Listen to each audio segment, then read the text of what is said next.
It is a championship Sunday here at TC Colorado Field in Fort Collins for the NISC postseason event, the UT Arlington Mavericks and the Iowa State Cyclones. I'm Brett Dolan, great to be with you today. UTA 2-0, a win in the first game, and they will be the champions. Iowa State, of course, needs a win to force an if game and another contest here today. Another beautiful day with sunshine and some breeze here in Fort Collins. And the UT Arlington Mavericks, the home team. You see Randy Phillips beginning her warm-up tosses. Let's give you the starting lineups for the Iowa State Cyclones. 37-24 on the year. Their talented shortstop, Sammy Williams, leads off. Batting second and center, Taylor Nearad. Then it's Taylon Lewis, the DP, batting third. Sydney Stites in right field, the cleanup hitter. Sally Wolpert bats fifth at first. Michaela Ramos will catch and bat sixth. Logan Shaban bats seventh at third base. Casey Simpson at second base hits eighth. Skylar Ramos will be in left, batting ninth. And Randy Phillips for UTA, 18-14 on the year. She's thrown more than 200 innings this season. And for Phillips, we've seen her in a couple of outings already, 2 starts so far. Both games that UTA has played and won. 6 1/3 innings of work, 9 hits and 6 runs. And she will face Sammy Williams as we get underway.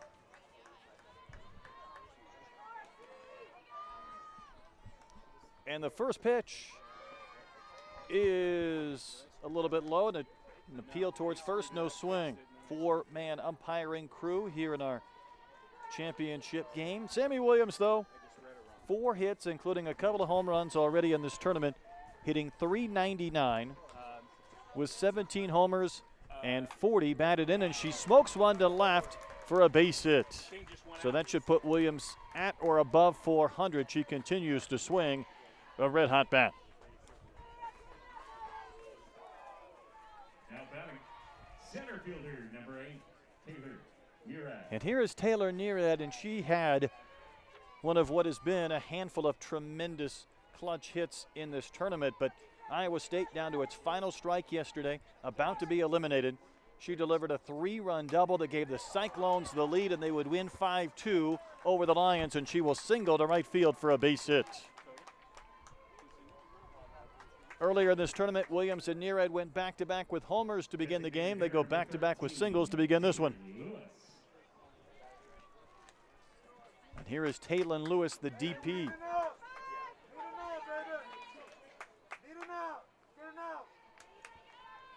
.308 average, couple of home runs for Taylon Lewis. And she's been busy in this event. 3 for 11, couple of runs batted in.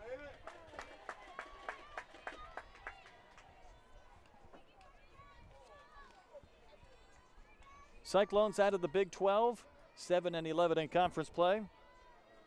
And they lost the opening game of this tournament after owning a 5-1 lead, but would end up losing 6-5 to Loyola Marymount. They eliminated them yesterday. Here's a bunt handled by Wiley at third. Good throw to first base. And then a snap toss back to third, but Williams is safe. And the sacrifice executed to perfection. It advances Williams to third and Taylor Nearad to second.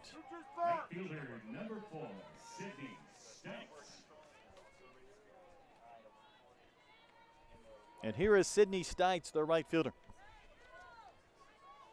3 hits and a run batted in this tournament. 6 homers, 18 knocked in over the course of her season.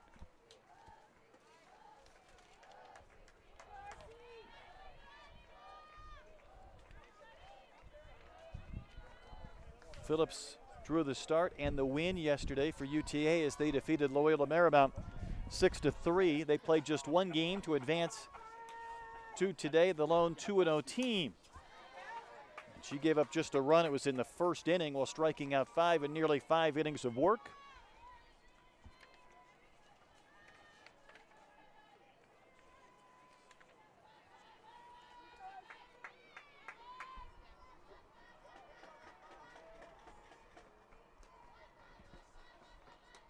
That one way high and up and out of the zone.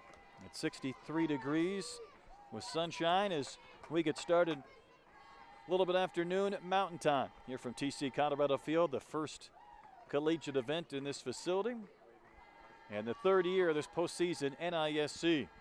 And with Loyola Marymount eliminated yesterday. They'll be a new champion this year. Ground ball to second, handled by Mendoza. Sammy Williams will score the game's first run on a soft ground out.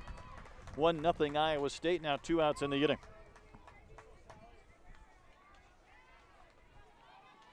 First baseman, number 20, Sally Wolpert. Here's Sally Wolpert, the first baseman. Keep working, RC, keep working.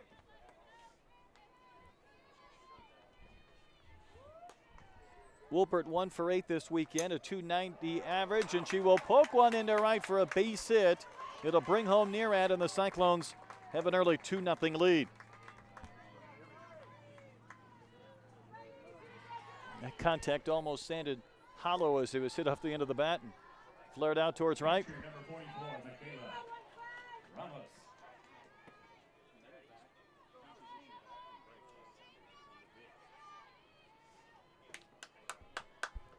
Michaela Ramos, the catcher, she's knocked in 4 runs already this weekend in what has been 3 games for Iowa State.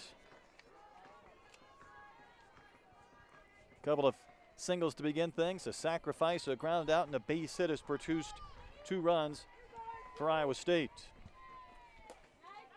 And a pitch from Phillips apparently just does miss, maybe up in the zone or inside.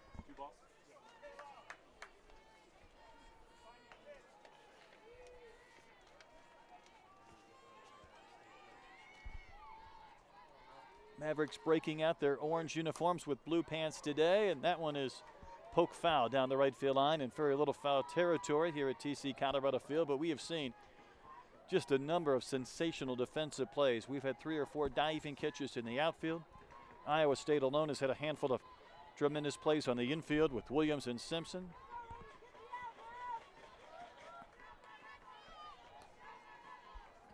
Here's a 2-1 pitch to Ramos. Little soft flare behind the circle, caught by the shortstop Walton, and that will end a busy top of the first. The Cyclones get a couple of runs on the board. A 2-0 lead for Iowa State with UTA coming into bat.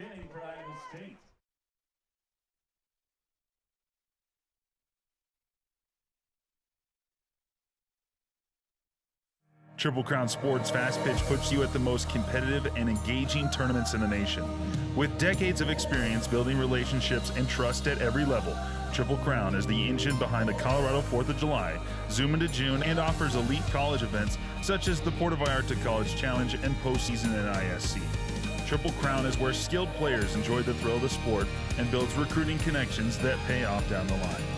Find your way and love the game with Triple Crown Sports.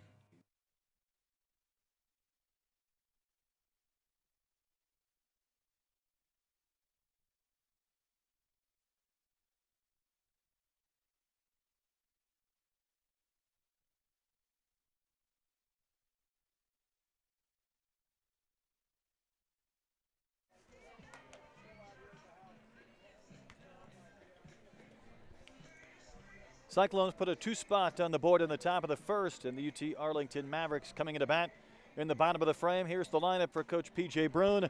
As always, her shortstop Whitney Walton leads off. Then Krista Rood in left bats second. Laura Curry hitting .438, bats third. Aileen Garcia, the cleanup hitter, at first. Reagan Wright catches and bats fifth. Brittany Wiley at third base hits in the 6th hole. Then K.J. Murphy, the DP. Bree Burkiani in right field, bats 8th. Melanie Mendoza, the second base, bats 9th. They will face Savannah Sanders in the circle for Iowa State. 7-9 this year, .477 earned run average, and more than 105 innings of work. And the first one to Walton is up and in. Walton began this tournament hitting .400. She's at .394, but she's knocked in 5 runs in a couple of games for the Mavericks. And that pitch in there for a strike. Sanders started the elimination game yesterday for Iowa State. Went 4 2/3 innings, giving up a couple of runs. Emma Highland finished it off with 2 1/3 scoreless, and you would imagine we would see both of these pitchers at some point today, but Sanders gets the start.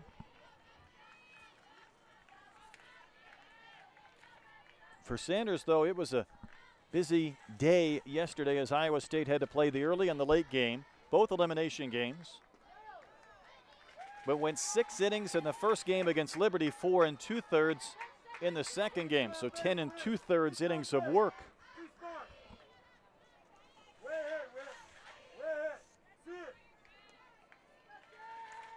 Three balls and a strike to Walton. She does walk a lot. You talk about one of the top players as far as drawing walks, but she will smoke this one fair down the line, and the kick propels back by Ramos. Walton's not going to stop, going for 3 in there, diving, safe with the triple. And she thinks about trying to score as that ball went to the backstop. The ricochet in foul territory propelled by Ramos, the left fielder, and Walton never hesitated. Went in with a violent dive at third base on what is her 79th base hit of the season.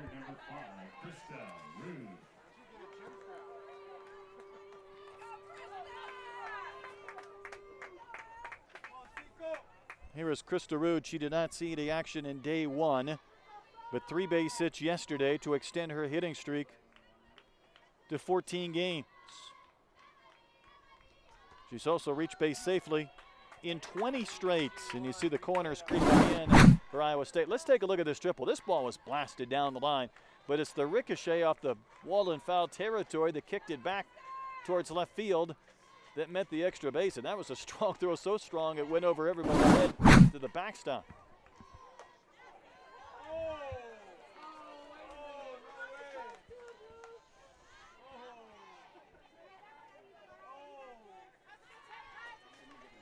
And the dangerous Laura Curry waits on deck for the Mavericks, trying to get a couple of runs back after Iowa State scored 2 in the top of this first inning. There's a bunt, but it is going foul. Picked up by Ramos, the catcher.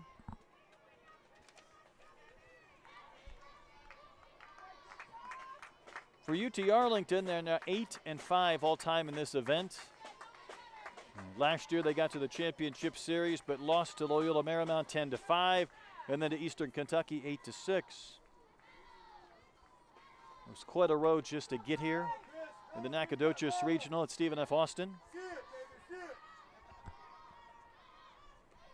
And that one is outside. Had a 4-3 extra inning win over McNeese to win back-to-back regional championships. They won the Conway Regional last year to advance to the championship series. But as we've said before, this is the first time this event in its 3rd year played on a neutral site in Fort Collins at the home of Triple Crown, TC Colorado Field.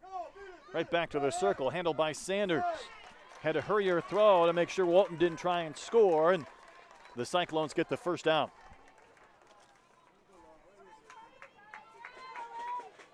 Center fielder number 8, Laura Curry. And here is Laura Curry with 89 base hits, more hits than any player in the country this season. Hitting .438. She does not walk a lot. She's not a power hitter, but an amazing number of base hits. 3 for 6 so far in this championship series.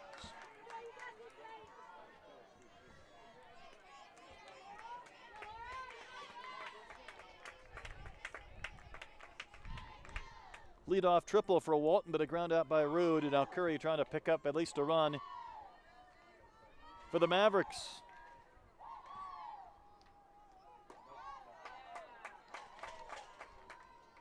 Mavericks over the course of this tournament seem to have done their best work, at least offensively, with 2 outs. In fact, 14 of the 15 runs they have scored have come with 2 outs.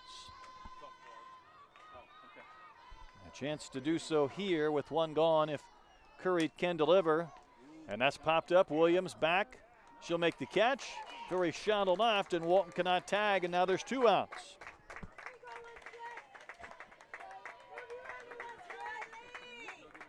First baseman number 16. The Mavericks do not want to strand Walton at third after a leadoff triple. Here is Aileen Garcia. A huge number of runs batted in this year, 51 for Garcia, including 4 this weekend in a couple of games. It needs 3 more RBIs to break the single-season UTA record set by Reagan Wright a year ago.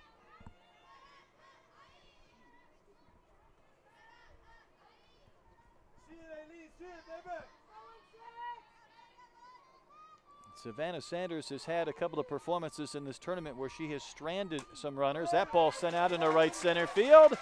A base hit and an RBI for Garcia. Walton scores, and UTA is on the board. It's a 2-1 game.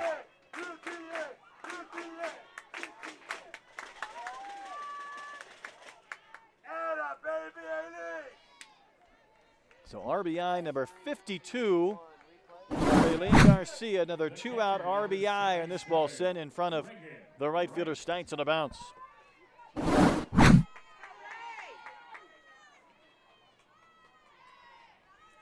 Here's Reagan Wright, the catcher. She's knocked in 38 this year, including pounding 5 home runs. Good pitch from Sanders to get the wave and a miss.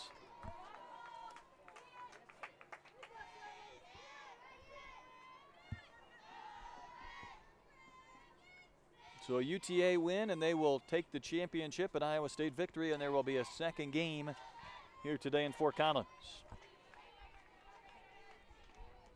0-1 pitch sent by Williams into left on a rope.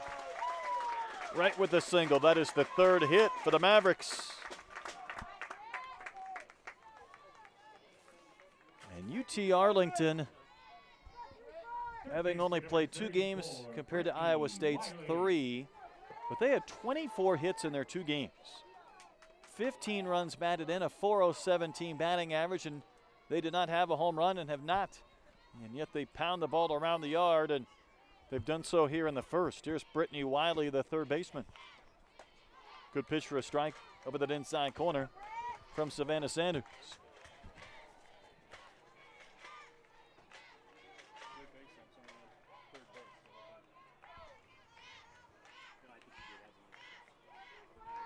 So some more 2-out magic for UTA, and Wiley will try and continue it. And that one floated a little bit off that outside corner.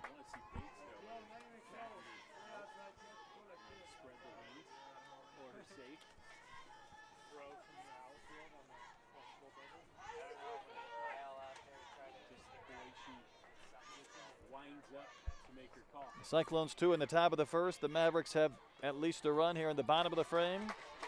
And the count has gone to 2-1 to Brittany Wiley.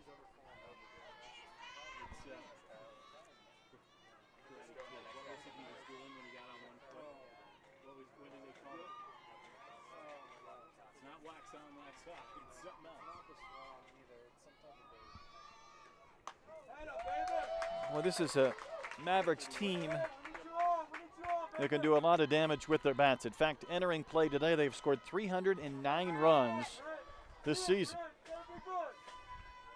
You compare that to Iowa State, it's about 70 more runs than the Cyclones have scored this year. Hitters count, 3-1 pitch, not close. 3 straight base runners with 2 outs, and now the bases are loaded. Now batting your designated hitter number 9, KJ Murphy. And a quick meeting in the circle before KJ Murphy, the DP, will bat.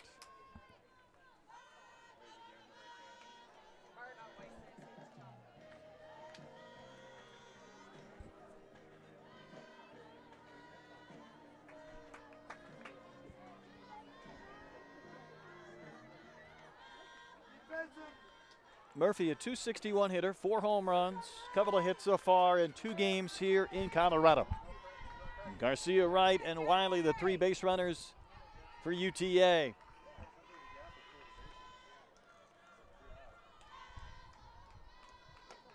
Good pitch at the belt for a called strike.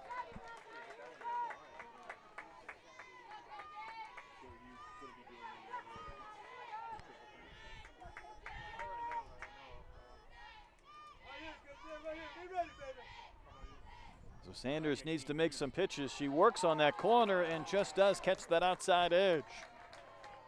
Trina Comerford, our plate umpire, part of a 4-person crew here in this championship day. And Sanders jumps ahead, 0-2 to Murphy.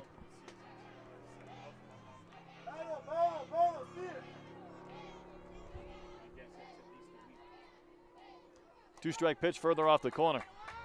Murphy would not bite, would not chase.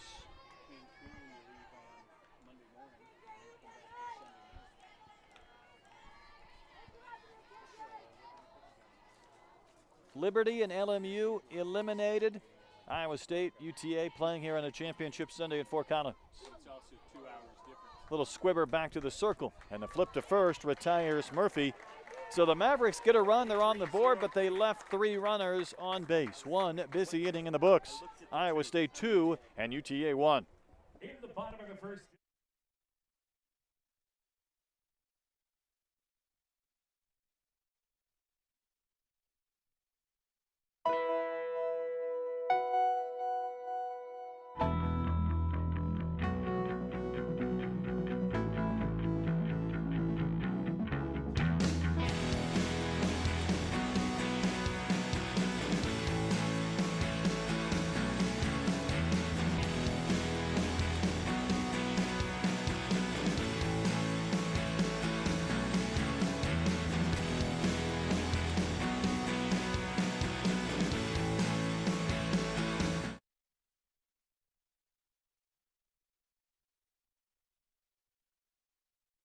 In the books.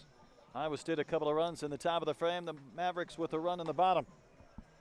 And on we go to the top of the second. Shaben, Simpson, and Ramos, the scheduled hitters for the Cyclones.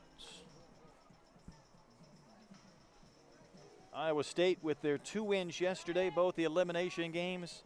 It's the most wins for their program since 37 victories occurred way back in 1982, so they would be making some history today with a victory, and of course they need one to force an if game, a second game. Third base, number 6, Logan Shaven. Third baseman Logan Shaben begins things. 4 homers, 17 knocked in. And Shaben 1 for 7 through 3 games here for Iowa State. Losing the first one in disappointing fashion, winning 2 yesterday. And a vicious swing from Shaben to begin the top of the second inning.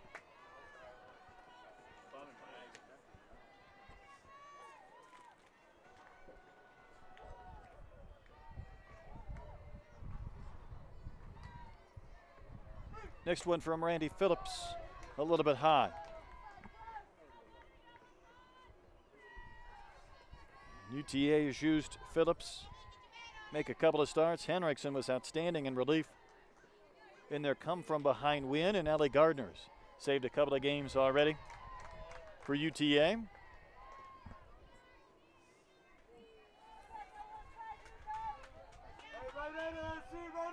Two balls and a strike to Shaben.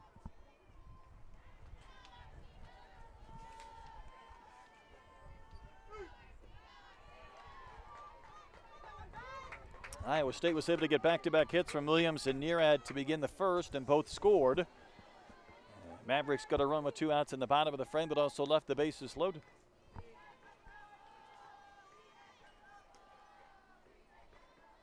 Hitters counting a 3-1 pitch is popped up softly towards Mendoza at second. And Shaben's retired to begin the UTA second inning. Now batting second base, number 1, Casey Simpson. Casey Simpson, Iowa State second baseman, made a handful of outstanding defensive plays here this weekend. 1 for 7 with the bat, average of .252.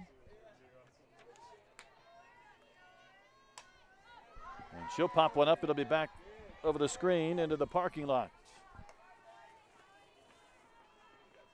Stay ahead, OC. Stay ahead, baby.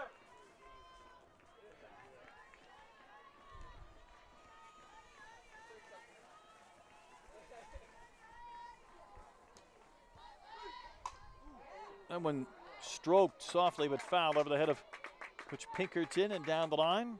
Simpson went after that low pitch and sent one foul for strike 2.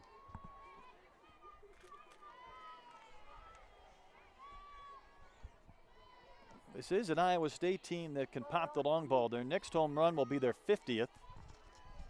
And a couple of home runs from Williams, one from Nearad, that one off the hands. Another soft pop-up. This time Walton there to make the catch. That's 3 straight pop-ups in a row and 2 this inning.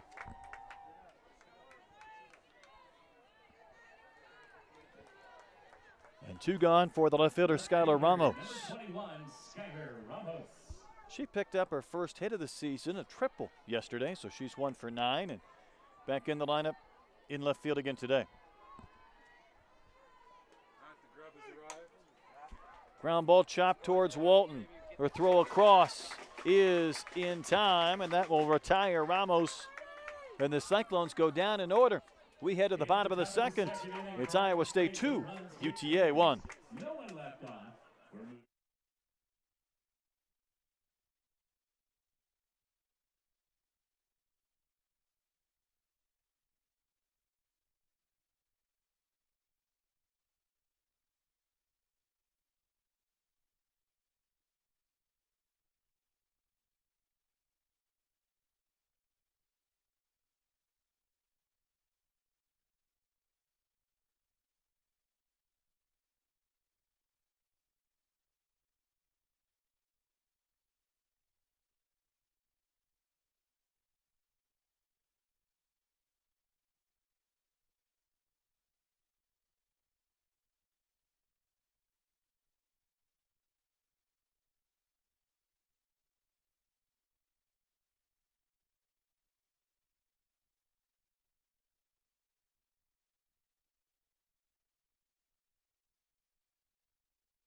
Right fielder number 17, Bree Piatti.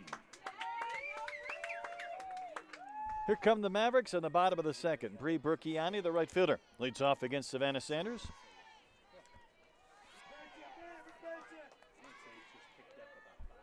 Burkiani hitting .204 with a home run. Sends one foul outside the bag at third base.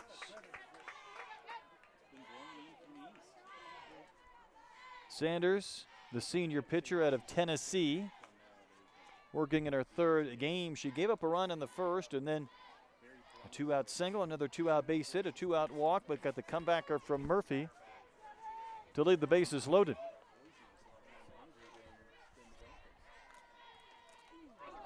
And that one hits Burkiani, a free base runner for the Mavericks.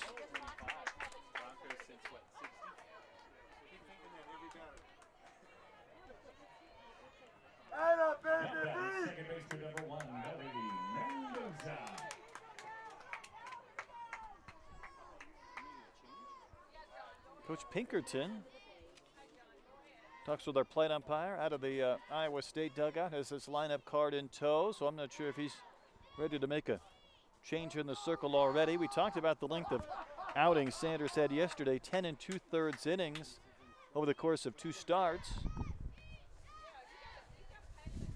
And the conversation is over, so no change forthcoming.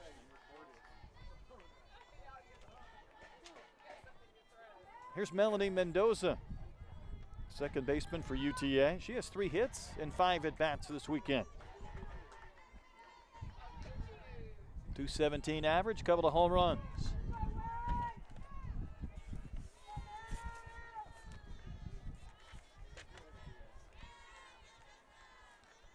Mendoza, the Eagle pass, Texas native, tried to bunt and poke one foul. The pitch was a little bit down and out and could not drop it in fair territory.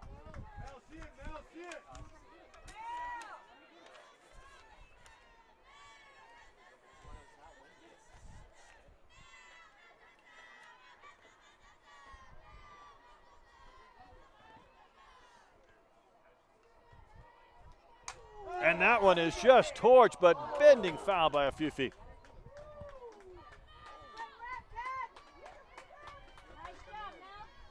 This is a Mavericks offense again that has now scored 310 runs this season.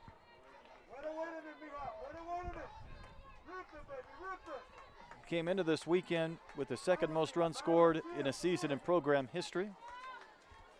Already shattered the previous hits record. They were already 40 hits above the previous best before they've added 24 in 2 games. And there's another one. Great effort by Steinson Wright to take it on a short hop, but a base hit. So a hit batter and a base hit from the 8 and 9 hole hitters And the Mavericks in business as they turn the lineup over for Whitney Walton. Top of the order for UT Arlington, shortstop number 6, Whitney Walton.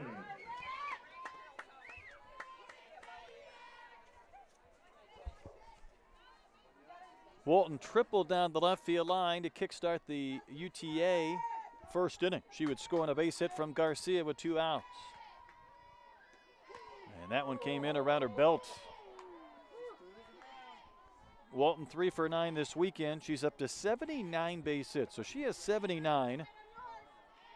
Laura Curry has 89. There can't be many duos in the country that could combine for that type of hit production, especially when you consider Curry has more hits than anybody in college softball. And that pitch called a strike.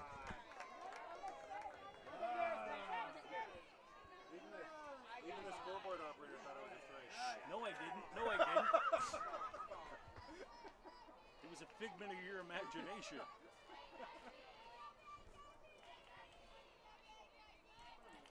Shaben at third, creeping in a couple of steps for Iowa State. So is Wolpert at first. And that pitch was in and just turned on. That's going to head across the street. Cleared the snow cone truck and the bathrooms and everything else, and that one headed towards an additional field. See if Sanders, after working so far in, might try and bend outside to Walton.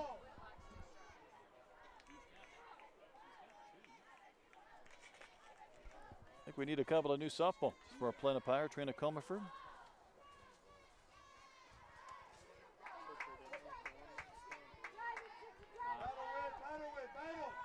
Good beginning for UTA here in their second inning.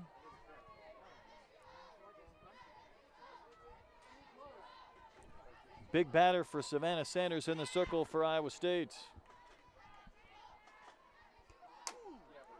High fly, shallow center. Nearad coming in, able to make the basket catch.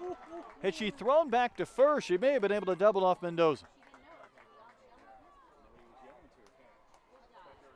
She continued to jog in towards second where Burkiani got back. Left fielder number 5. She covered a lot of ground, did Nearad.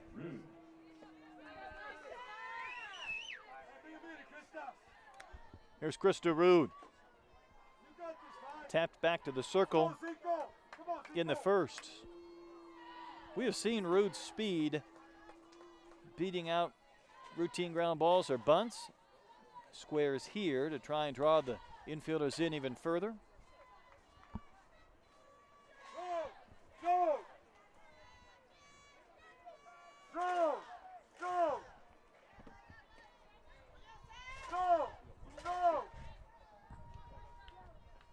Next one on the way to Rude, a tapper to third. She's going to throw to Williams, racing over to cover to get the lead runner, Burkiani.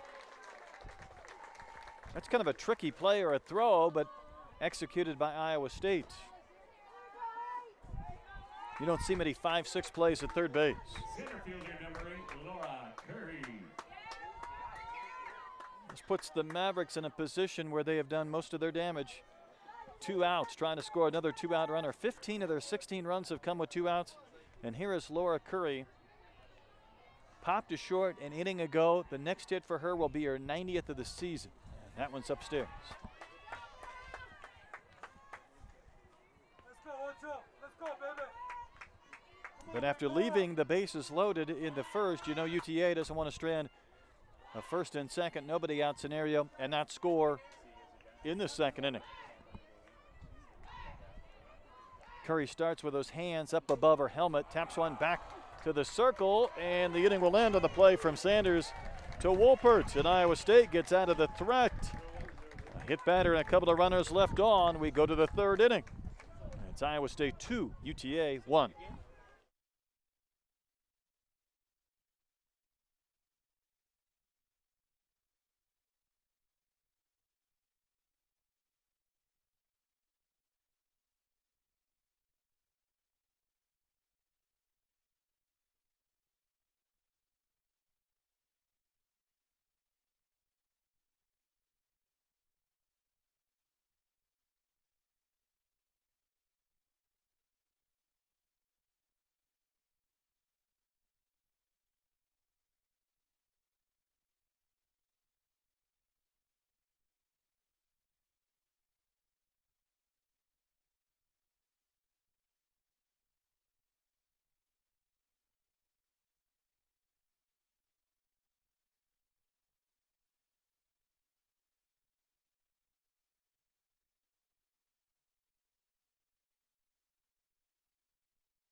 UTA failed to score after getting a couple of runners on with nobody out. So Iowa State and Sammy Williams back to the top of the lineup in the top of the third inning. Shortstop, number 7, Sammy Williams. Williams 5 for 10 with 6 runs scored and a couple of home runs in this event. She singled and scored to begin the game and lays off a pitch that's above the belt, below the letters for ball 1. All Sammy Williams has done this weekend is continue to add to what has been the greatest individual season in program history. She'd already set single season records in doubles and homers and runs scored. She's since added the hits record this weekend as she's up to 82 and will lead the NCAA in extra base hits. And that one just misses 2-1.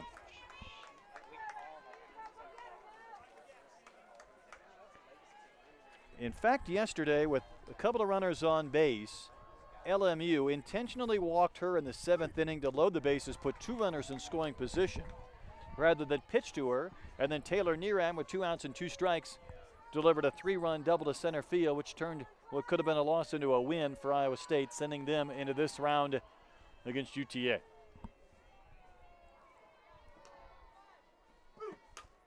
Ground ball back to the circle.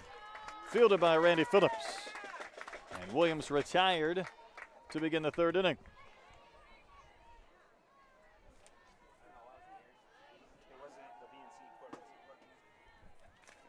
Here's Nerat. Center fielder number 8, Taylor Her Nerat. 3-run double yesterday in the 7th inning. It's given her 5 runs batted in. She singled and scored in the first, part of that 2-run first inning for Iowa State, which for the time being has held up for the lead. And she was out in front on that one, away with a miss.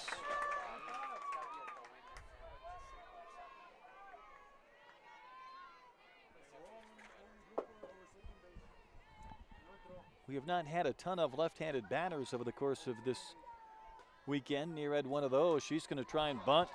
Positions 1 to 3rd, picked up by Wiley. Good play. Throws out Nearad. Pretty good bunt, but a better play by Wiley. Now batting, designated hitter number 13, Taylor Lewis. And 2 quick outs for Taylor Lewis.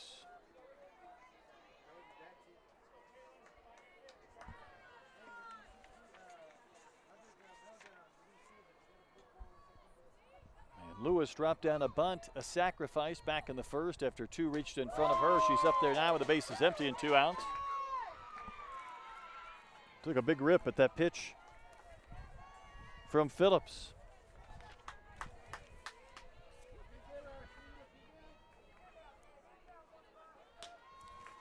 Lewis out of Burlington, Wisconsin. Another big vicious swing and a miss.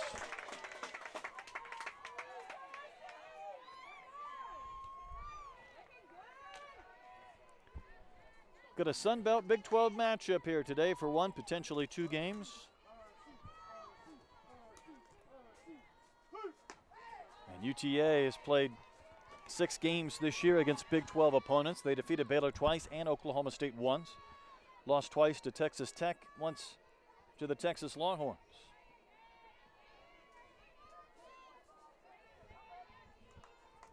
Two outs and 2 strikes.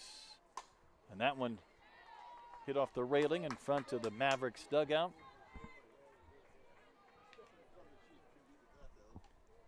We've had some windy and gusty games today. Fairly calm and bright sunshine overhead for softball beginning at noon Mountain Time here in Fort Collins. The TC Colorado Field. 2-strike pitch up in the zone, and Taylor Lewis would not chase.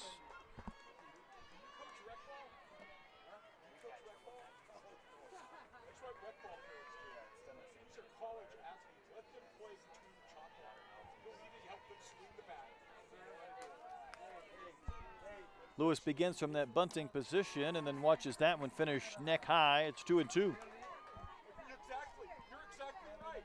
So hush.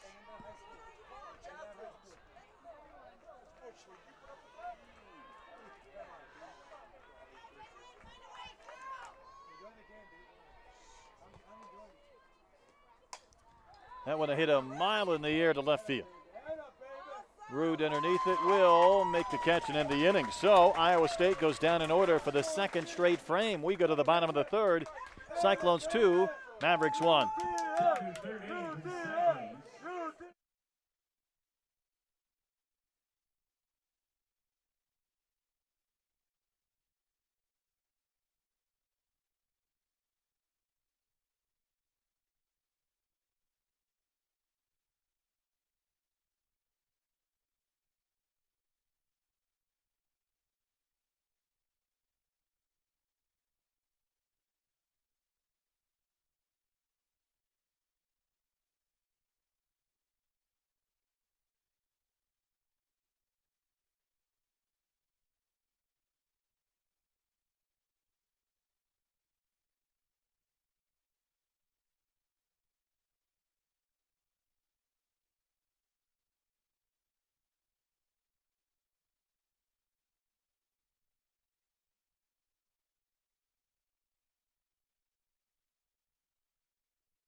Things have settled down just a bit since a busy first inning when Iowa State scored twice and UTA once.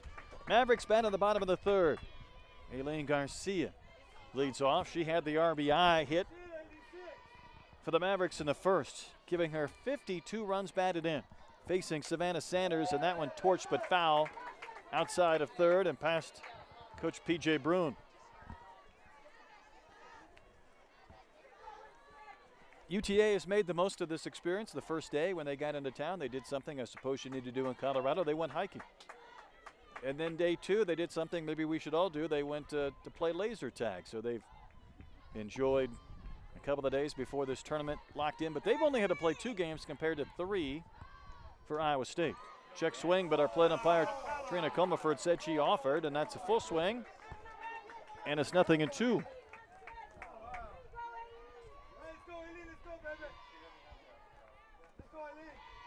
Are these games being archived on YouTube? They are? Okay. 0-2 pitch is up and out. Under whose name, Andy? Triple Crown's YouTube channel, Triple Crown. So it's Triple Crown name? Gotcha.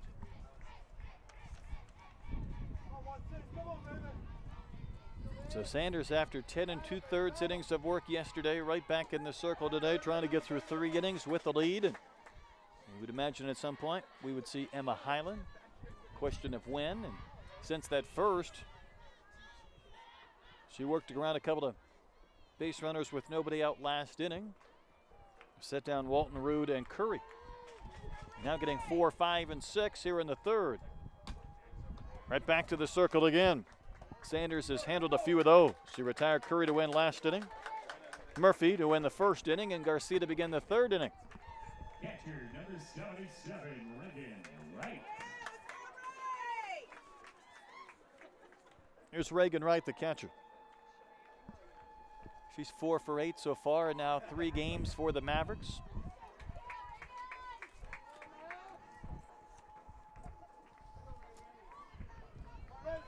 Talked about these 2 teams and their wins. For Iowa State, again, the most wins. They've equaled what they did back in 1982.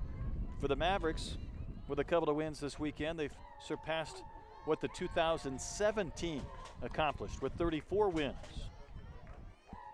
But for UTA, advancing to this round a year ago but losing 2 games, they had the benefit of a lot of experience coming back.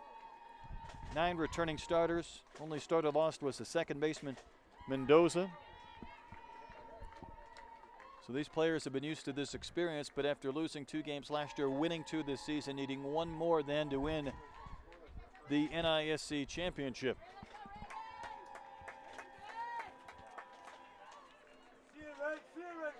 Two and out to Reagan Wright. Just above the belt, barely missing 3-0.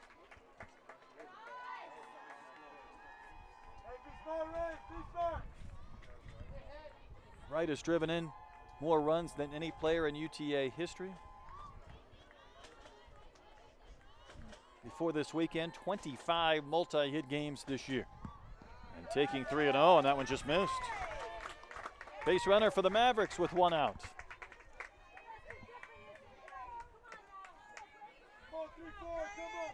Third baseman number 34, Brittany Wiley. There's Brittany Wiley. Walked back in the first when UTA loaded the bases with 2 outs, but they failed to score that second run or more. And their score has remained 2-1 since. Iowa State in front. Cyclones have a loss. UTA does not. And that one just barely outside.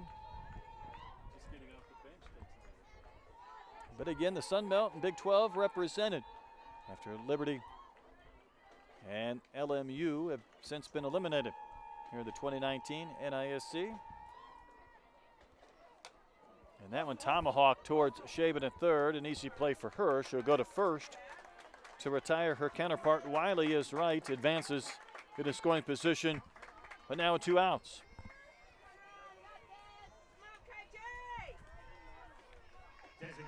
It's KJ Murphy. She batted with the bases loaded and tapped out to the circle to end the first.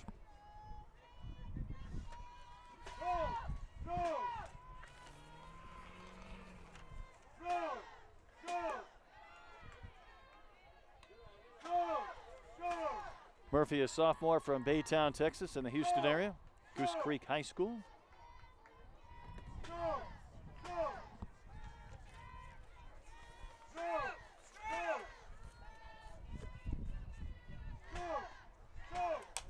That one tomahawked again to third, backhanded by Shaven. Her throw to first is perfect. She made a couple of plays to end the third inning. Mavericks a runner, and they have now left 6 runners on base through 3 innings, and their score remains Cyclones 2, Mavericks 1.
Fourth inning here in Fort Collins.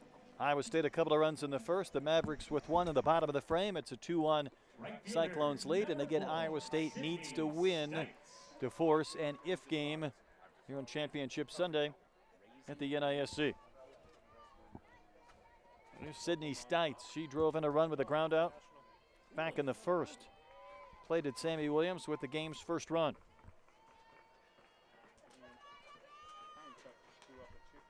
Three hits, couple of RBIs for Stites this weekend. The first pitch from Randy Phillips catches that inside corner about knee high.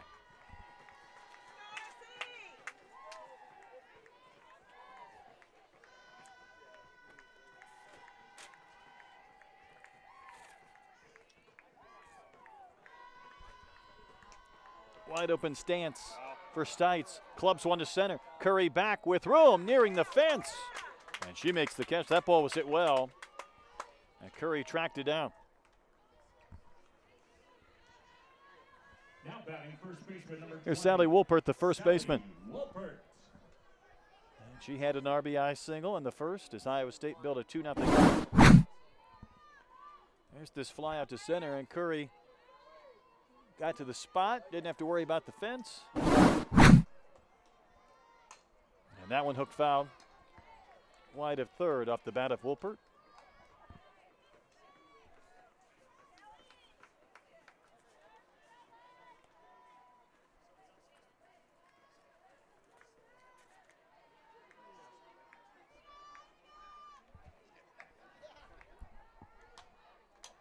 Pitch was up in the zone. Wolpert could not resist and found it back to the screen. It's 0-2.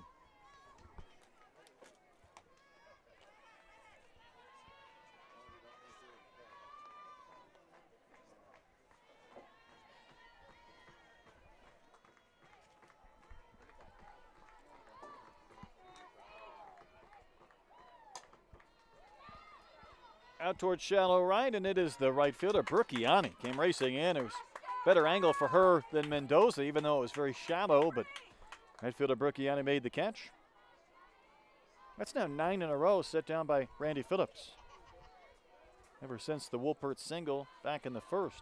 Here's Ramos, the catcher, popped to short, her only time in.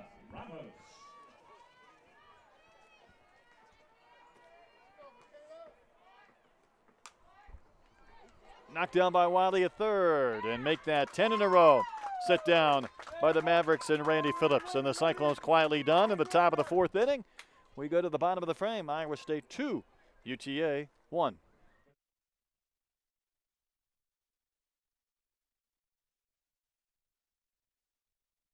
So eval has struggled. We've built a new product, and that product's called TC Eval. We've hired coaches, college coaches, to be able to determine one answer for the parents. Right now, I forecast that your child, your young lady, your young man is at this level. You may not like the answer, but it is a neutral, qualified answer of where your daughter belongs. We would love to have your son or daughter in the Triple Crown evaluation process. Thank you.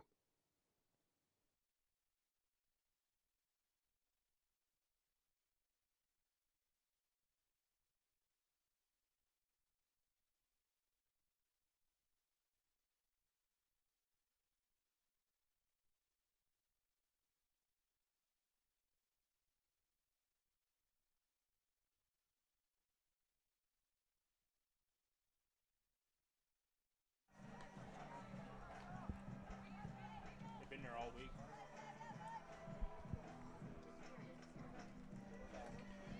All the scoring occurred in the first. Iowa State with a couple of runs. The Mavericks answered with one, but we go to the bottom of the fourth. It's still a 2-1 game. Well, 10 Cyclones have been retired in a row. UTA has stranded 6 runners through 3 innings. Bree Burkiani hit by a pitch a couple of innings ago back in the second, facing Savannah Sanders and looking at strike one. Get your good pitch, Bree. Get your good pitch.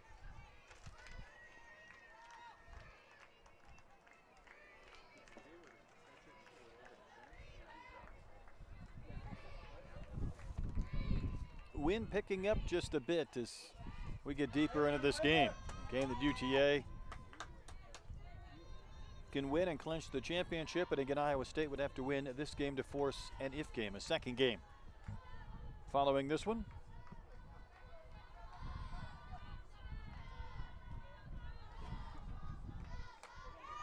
Burkiani could not resist that pitch that was up and out.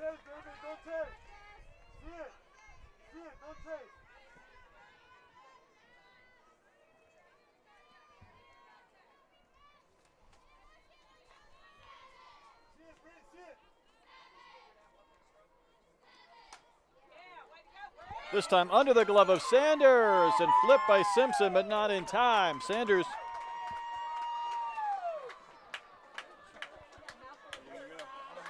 just could not quite extend and come up with that slow roller.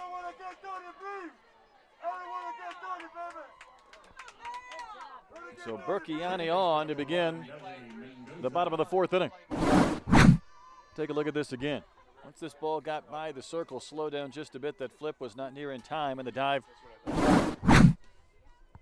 easily had Burkiani across. Here's a bunt from Mendoza. Shaban's throw, a good one. Simpson, the second baseman, ran over and took that throw, and that's the first out. Burkiani advances into scoring position on the sacrifice bunt. Top of the order for the Mavericks. Shortstop number 6, Whitney Walton. Here's Whitney Walton.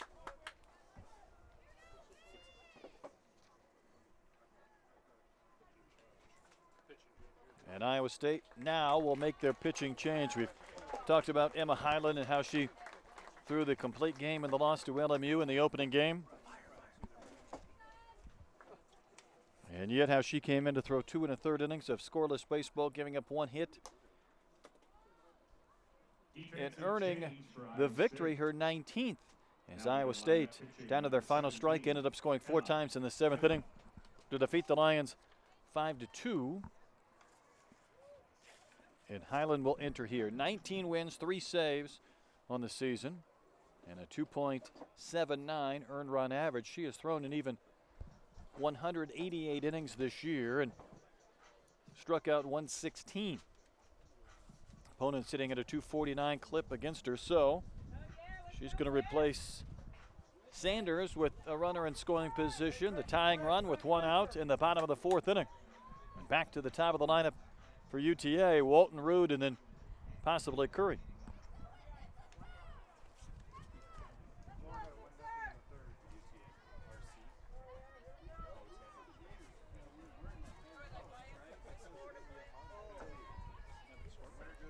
Walton tripled and scored, leading off the bottom of the 1st.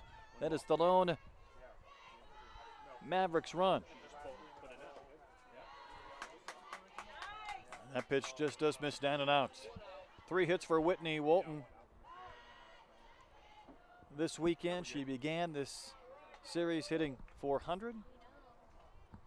Umpires are getting together. I'm not sure if there was a discrepancy on the count, but 4 umpires rather than 3 here today. Conversation looks like it'll be a short one.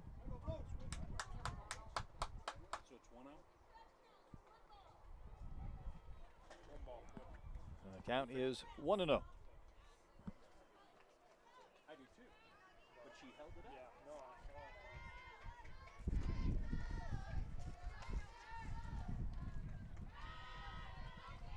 Yeah, because the ball was live. They made the switch.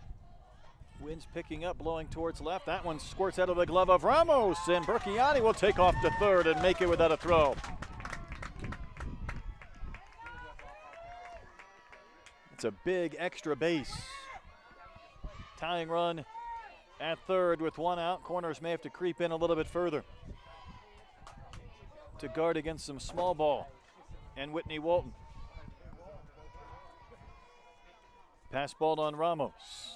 That one over, but a little bit low. 3-0.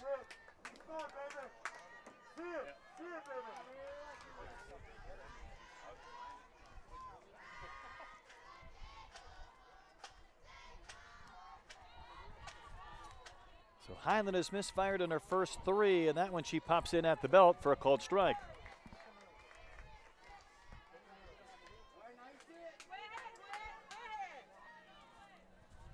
Highland gave up just a single and a walk in her 2 1/3 innings yesterday. And she earned that 19th win. But she misses here and walks Walton. And runners on the corners. The Mavericks do not have a hit this inning, but 1st and 3rd for Krista Rude.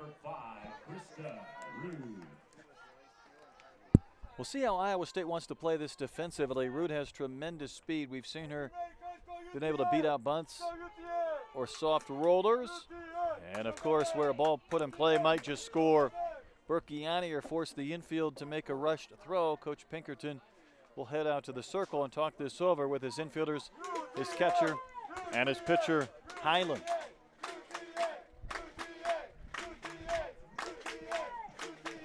For Iowa State, the first time in a postseason tournament since 1988.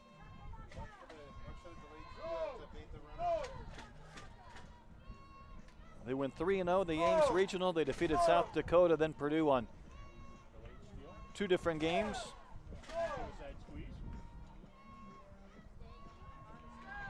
And a disappointing loss to open up this event after a 5-1 lead. They ended up dropping a 6-5 game to LMU, winning 2 elimination games yesterday, handling Liberty 7-2.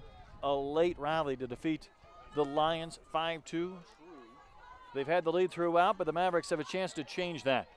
Throw down to second base, and the throw to home is dropped, and scoring is Burkiani. And Walton all the way to third. The throw is cut off between the circle and second. A good throw may have had Burkiani. Instead, she's safe, and then Walton easily made it to third.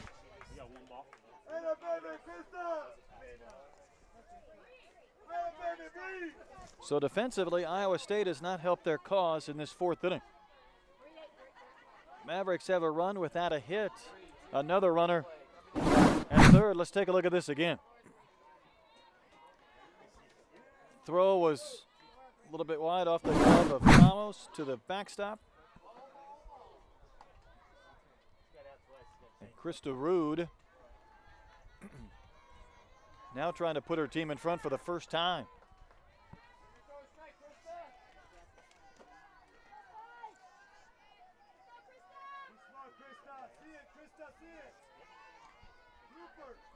Two balls, no strikes. Highland has not thrown a strike since she's entered. And there is one. Not sure if that was the pitcher on the bunt attempt. Regardless, the result is the same.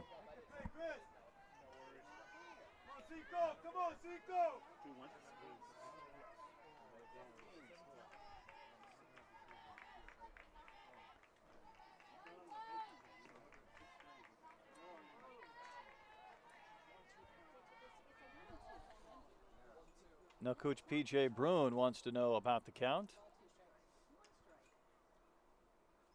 Oh, it's reversed. She just told her 2-2, then she reversed it to 2-1. Coach Bruin said to our plate umpire she's only thrown 3 pitches.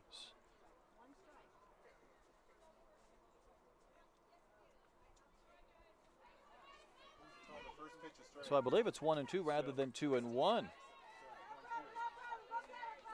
She said she absolutely did call the first pitch a strike. I guess she would know, or should know. There was a lot going on, though. There was throws, balls to the backstop, everything else. Liner back to the circle, caught by Highland. And her throw to third was not in time to get Walton. If that ball's by her, UTA has the lead. Only Walton's ability to get back to third kept that from maybe being a double play to end the inning. So here is Laura Curry, 0 for 2 in this game. She's popped to short. Hit a tapper back to the circle. 3 hits this weekend. And that one from Highland, up and out for a ball. Here's this line drive caught by Highland. Watch her reach and extend. The snare, the line drive hit by Krista Rude.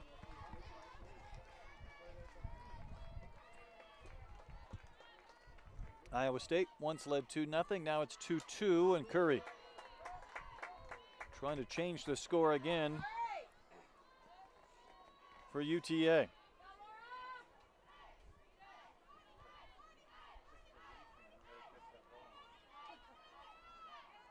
"15 of the 17 runs the Mavericks have scored in this championship series have come with 2 outs. They're trying to do it again. Curry drops down a bunt. She is going to be tough to beat out, and the throw is not close. Safe is Curry, and the Mavericks have a 3-2 lead. First hit of the inning, plates the second run. And for Laura Curry, that's her 90th hit of the season. 90.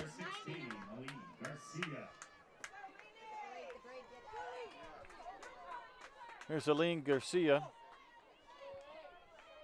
Singled in a run for her 5th RBI of this event in Fort Collins back in the first. Throw down to second base will bounce. And it's not in time to get Curry, who swipes her 16th base. Williams was over there trying to take that throw from Ramos on a hop and maybe have a chance for a tag. Curry's going to be called out, I believe, for leaving early. The second time we've seen that call this weekend.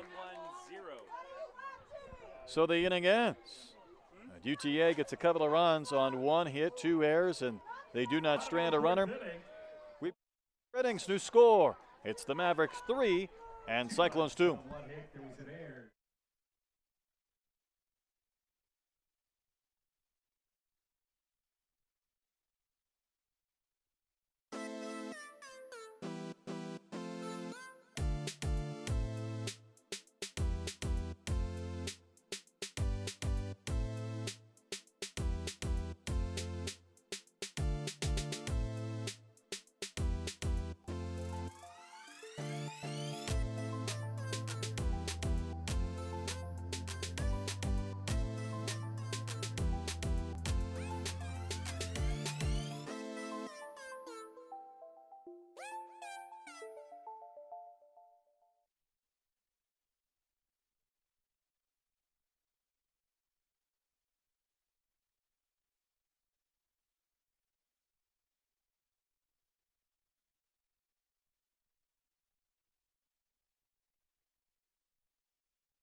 Four innings complete here on a championship Sunday. On their skills.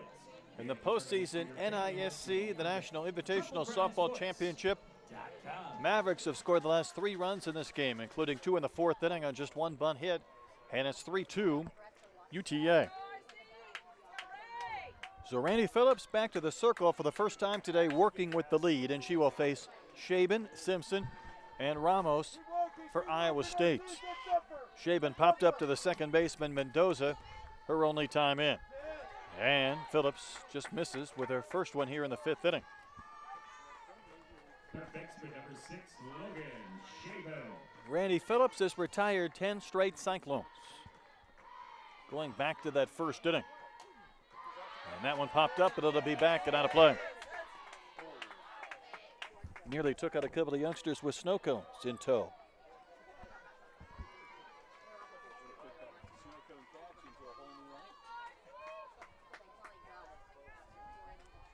Shaban 1 for 8 in this, the 4th game for Iowa State. This is the 3rd to this point for UTA. And that one just missing up and in.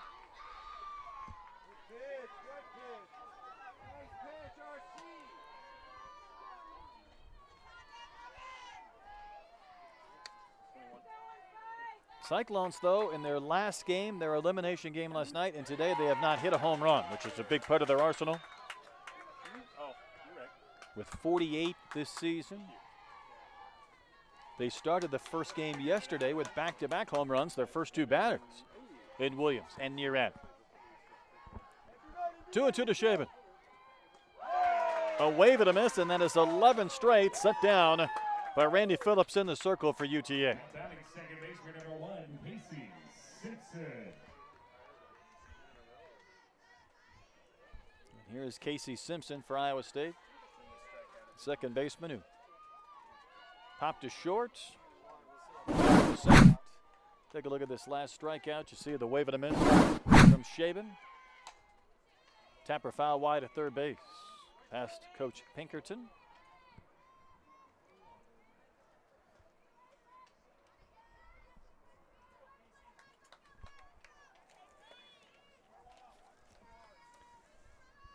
Well, 3 times in our 5 games so far this weekend, a team down to its final strike in danger of losing has rallied to win. So we'll see if we have another crazy finish left here for game number 6.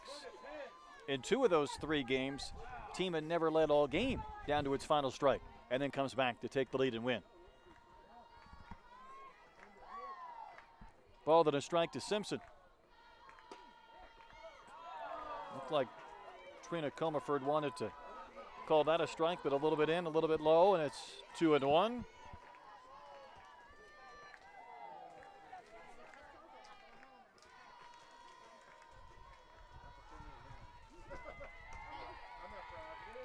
Phillips delivers one that catches that outside corner, this time about knee high, to even the count of 2.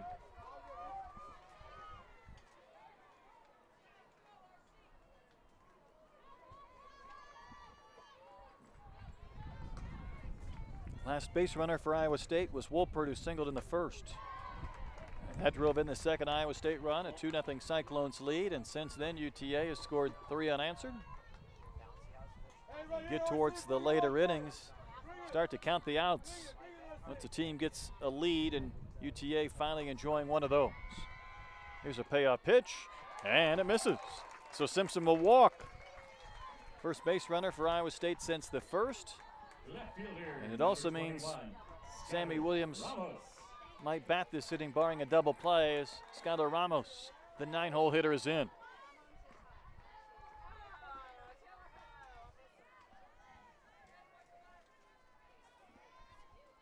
Ramos rolled out to Walton at short in her only at bat that came in the second inning.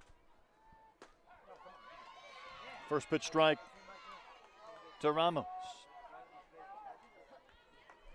For this senior class of Iowa State, last year they were on their third coach in 3 seasons under Coach Pinkerton. So this year a little bit of calm in the second year under his regime.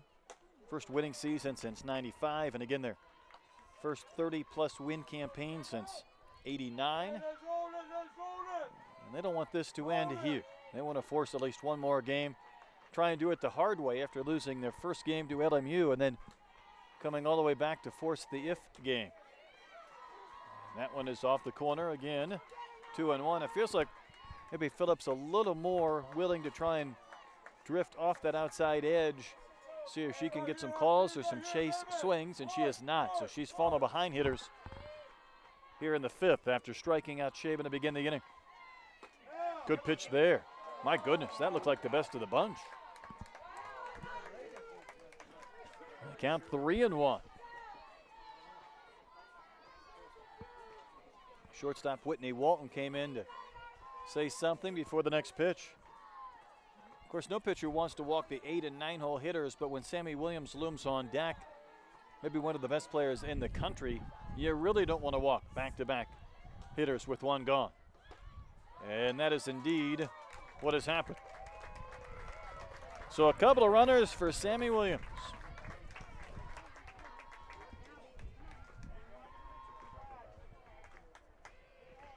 Top of the order for Iowa State, shortstop number 7, Sammy. Cyclones dugout has some life. Williams with 5 hits, including a couple of home runs. Visit in the circle first, and in fact, it looks like UTA is going to make a change. After Phillips had retired 11 in a row, back-to-back walks.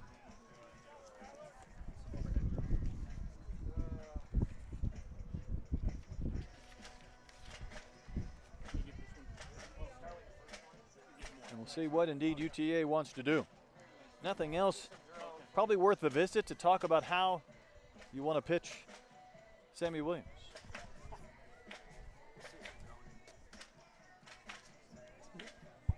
Is this up or down during this? Or some of our drone footage here at TC Colorado Field in Fort Collins. Beautiful sunshine. Field has been in great shape. See the activity up on the straight and left, and of course the bounce house out there in left center. The 14-footer. Rocky Mountain fence in left. They made a change. The umpire's been here the whole time. I'm waiting for her to go out there and break them up. And the conversation, the circle meeting is over. Phillips stays in, and she will face Sammy Williams. That was a minute plus. Mountain's visit with no umpire. Williams hit a ground ball back to the circle to Phillips in the 3rd inning. Well, she may have been trying to drop and drive on that swing. Remember, she was walked intentionally with runners at 1st and 2nd and 2 outs yesterday. Put 2 runners in scoring position. It loaded the bases in a 2-1 game. And then Nearad had the 3-run double to put her team ahead and what would win the game. And now you know Williams wants one more big swing. 17 home runs this year.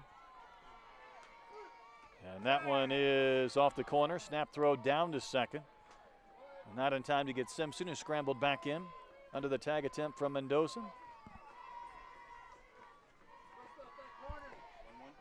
Sammy Williams, though, more extra base hits than any hitter in the country. Up to 44. See if she gets something to hit, able to lay off a high pitch, another throw down to second base, this one closer. But again, Simpson back in, forced to go into a dive. 21.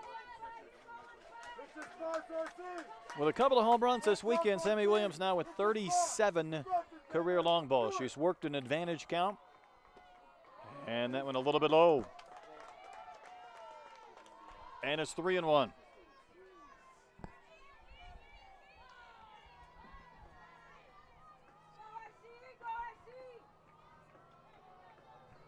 Good speed on the bases for Iowa State, the most dangerous hitter in the box. And she will walk to load the bases.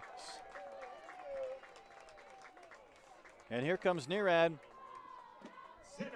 And here comes P.J. Broom.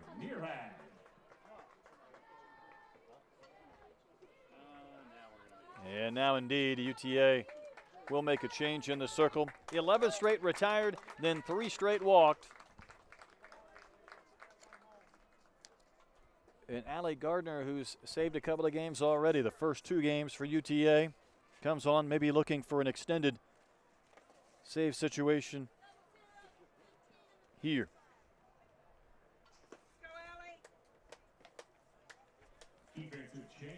Gardner making her 43rd appearance. 5 wins, 8 saves, and an ERA below 3 at 2.95. And for Gardner yesterday, she was able to work around a couple of runs late in the contest. Gave up 5 hits in 2 2/3 innings. Things got a little bit interesting once the second out was recorded in the 7th as LMU tried for another big late comeback, but now Gardner ready to face Taylor Nearad with the bases loaded and nobody out, or 1 gone I should say. But you go back to the UTA inning in the 4th, they scored 2 runs on 1 bunt hit, 2 errors contributed. Iowa State has loaded the bases with 1 gone on 3 walks.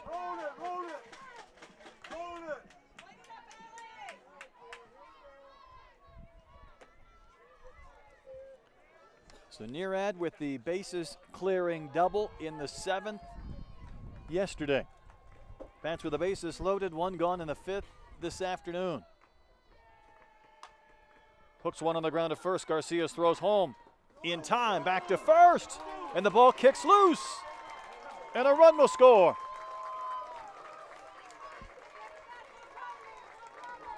Simpson was retired at the plate, but Ramos was able to score after the throw to first got away on an error from Wright.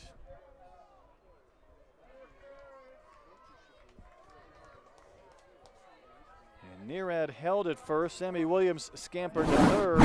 Let's take a look at this replay. Wright's throw was just late. Popped out of the glove and rolled away. So it is a 3-3 game, but this inning not over. Runners on the corners, 2 outs. Taylon Lewis is 0 for 1 with a bunt.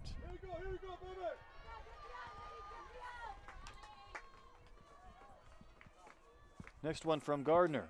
Rides in around the thigh of Lewis, and the count 2-0.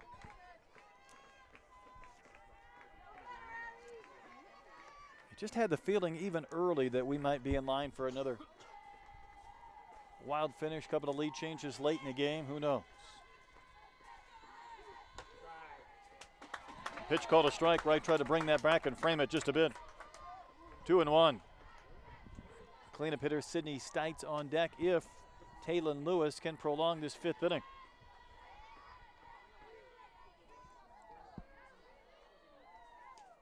Gardner's 2-1 pitch. Soft little pop-up trending towards left. What a catch! Rude lays out and keeps this game tied. Another fabulous defensive play in a game-saving contest. Otherwise, Iowa State would have taken the lead, but we remain tied at 3. We go to the bottom of the 5th. UTA coming up, brand new game.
Iowa State got a run to tie in the top of the 5th, but what a play made by the left fielder Rude on this effort. Just didn't look like she was going to get there, and then the skid across the grass and the spike might have been my favorite part of that. UTA got 2 runs on a bunt hit in the bottom of the 4th. Iowa State with a run without a hit in the 5th, and it could have been more. It's like a touchdown, right? You got to spike the football in the end zone, but here we go to the bottom of the 5th. Highland came on in relief, and she will look at Garcia. Garcia was in the box when it looked like Curry had stolen second base in the 4th inning, but she was called out for leaving too soon, so Garcia back up there with a fresh count.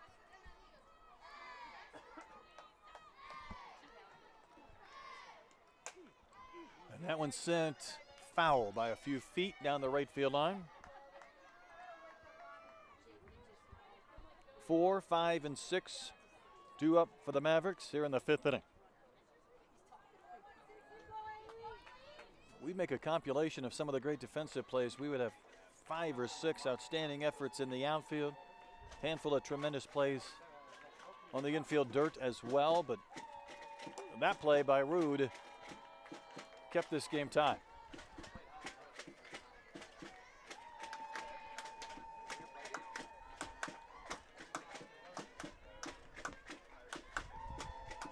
Two balls and a strike from Highland to Garcia. Minnesota native Highland with her pitch fluttered in and was called a strike at the knees over the inside edge.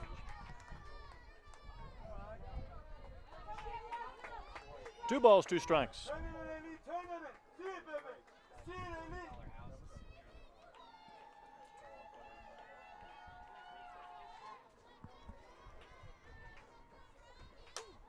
Lifted in the air and playable right center. There is Stites to make the catch for the first out.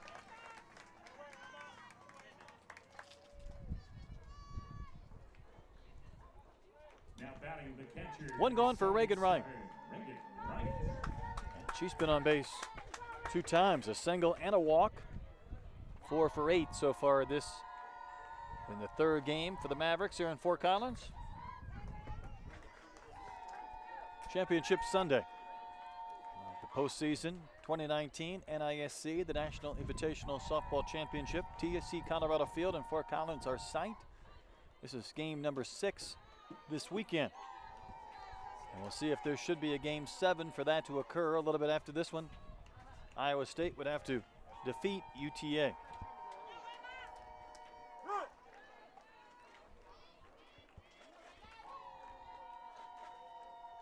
Next pitch to right is up and out. 2-0.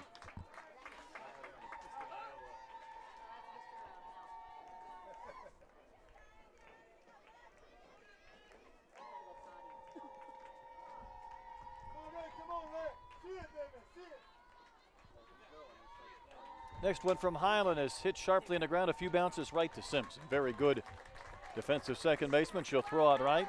He's retired for the first time today. Couple of quick outs in the Mavericks' 5th inning. Third baseman, number 34, Here's Brittany Wiley. 0 for 1 with a walk.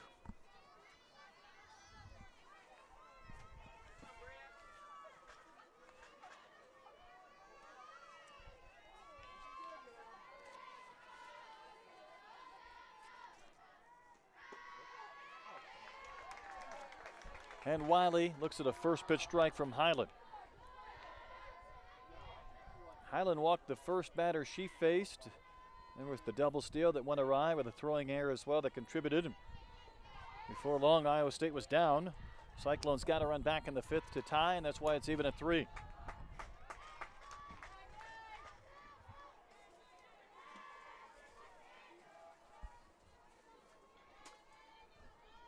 One and one the count to Wiley, batting again at the bottom of the 5th inning.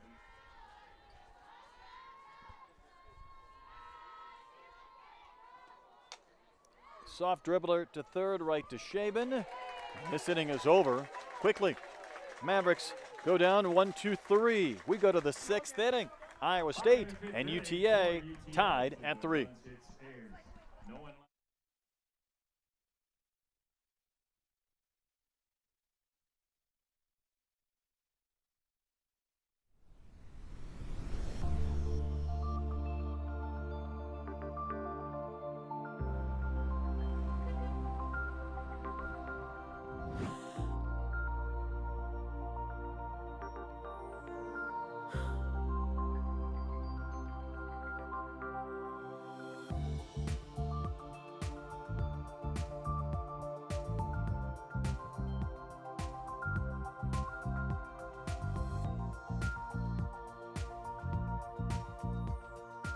It's a great venue, great event.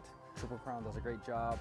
The kids love the region, and we get to see a lot of schools in a short amount of time, do some camps and some visits, able to get the coaches out to see us play while we're here.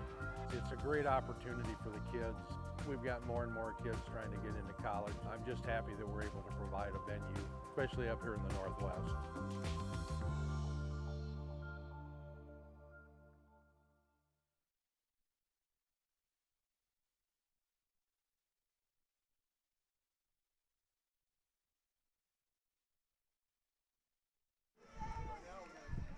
5 innings complete. On we go to number 6 here in Fort Collins. Iowa State batting. Cyclones and Mavericks tied at 3.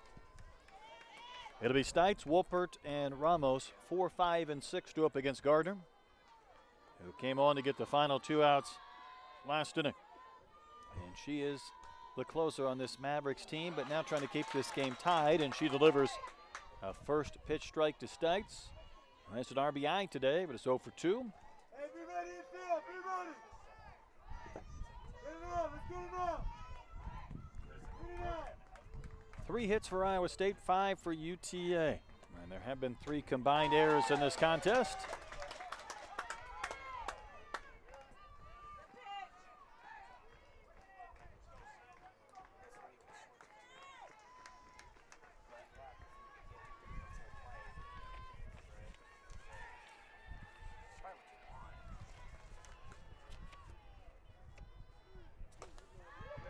Stites, the Bozeman, Montana native, takes the ball. It's 1 and 2.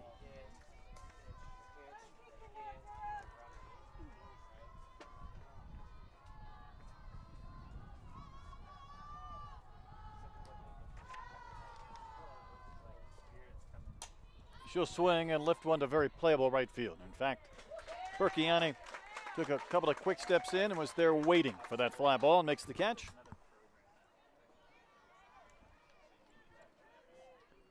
One gone for Wolpert. Number 20, Sally Wolpert. Singled in a run back in the first. Iowa State built a 2-0 lead. UTA ran off 3 unanswered. Cyclones got a run back in the 5th. And that's where we are at currently, 3-3. A little bit high there to Wolpert. Ball 1. Both starters have exited. We'll see if Gardner and Highland finish it off, and you would think there's a pretty good chance that they would.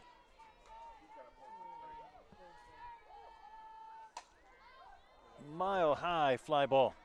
Rude, we saw her lay out, made a diving catch last inning. This is a much easier play, and she'll retire Wolpert for out number 2.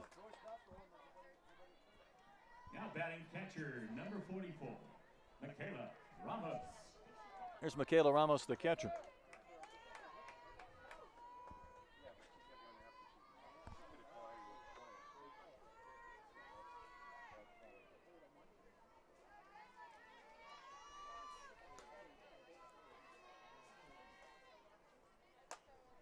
Drill towards right, hit well, over the head of Berkiani.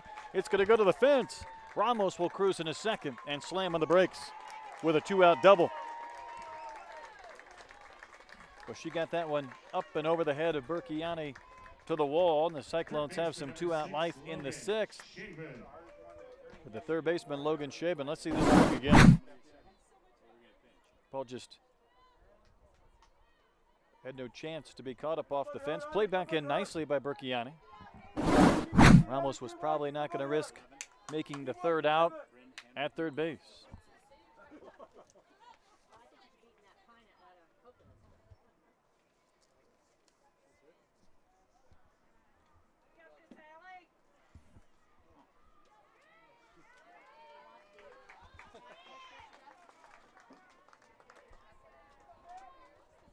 Bryn Hanrahan has a bat. Pitch hitter for the Cyclones. Now batting number 11, Bryn. To hit for Shaban.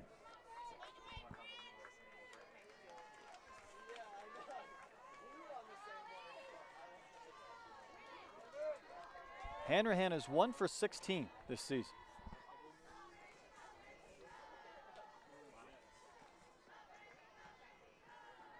And she does not have an at-bat this weekend, batting here with a chance to put her team in front in the 6th inning of what for Iowa State is an elimination game. Come on, Elliot.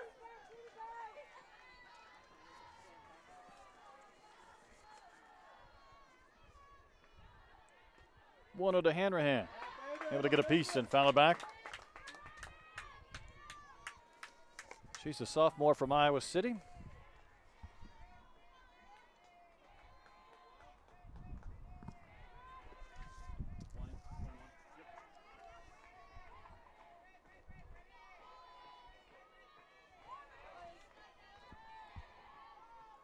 Gardner to Hanrahan with a 1-1 pitch. And was fouled off the screen now, 1-2. Ramos representing the go-ahead run at second with 2 outs in this 6th. Iowa State has had leads of 2-0 and 2-1. But even at 3 in the 6th, the Gardner trying to end this top of the inning. Chopper towards second, fielded by Mendoza. Hanrahan, the pinch hitter, retired. The inning ends. A double from Ramos and a runner left. Mavericks ready to come to bat in the bottom of the 6th. UTA, Iowa State still tied at 3.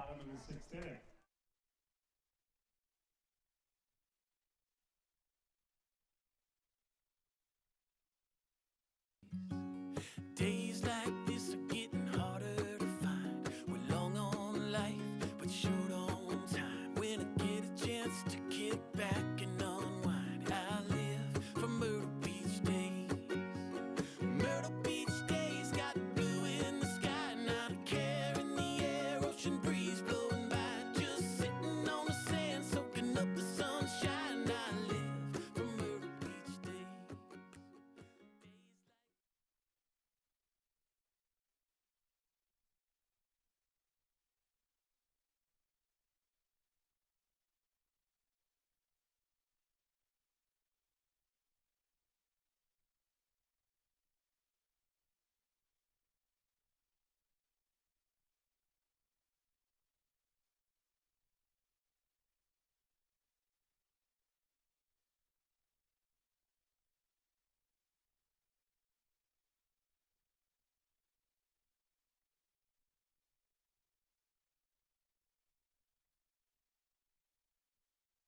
UT Arlington, designated hitter number 9, KJ Murphy.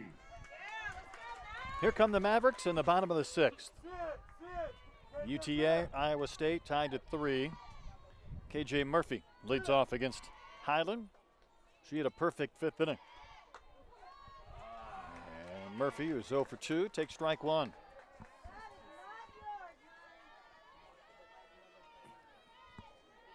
Mavericks got a run in the 1st, 2 runs on a bunt hit in the 4th. Briefly take a 3-2 lead before Iowa State tied it up in the 5th. Another good pitch from Highland. She's pumped in a couple of quick ones.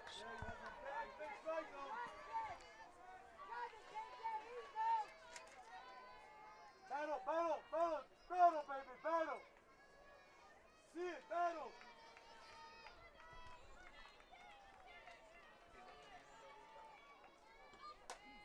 Coach Broom said a few days ago that the story for her team this year is when they've been able to build some confidence with some situational hitting, some success late in games.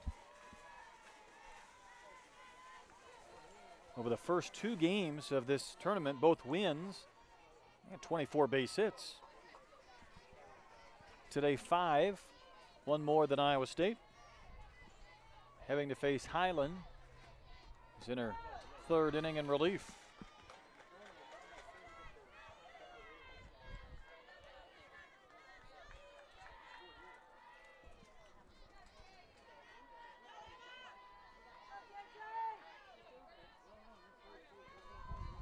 UTA, again, not a home run hitting team, so one that needs to string together base hits, and they've been able to do that. But today has been a little different than some of the previous games for UTA. They had 6 runs yesterday against LMU in a 6-3 win. 9 runs on 15 hits to defeat the outstanding pitching Liberty Flames on Friday. And Liberty's defense contributed a little bit during the course of that game, but when you have 15 base hits, there's a lot going in a positive direction for their offense as well.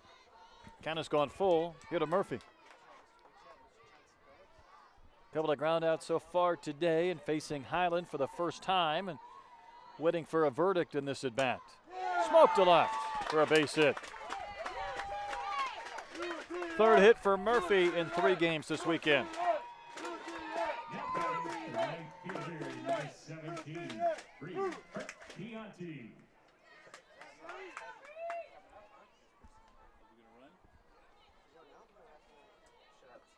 Coach Brune with her lineup card talking to our plate umpire. Looks like she wants to use a runner for Murphy.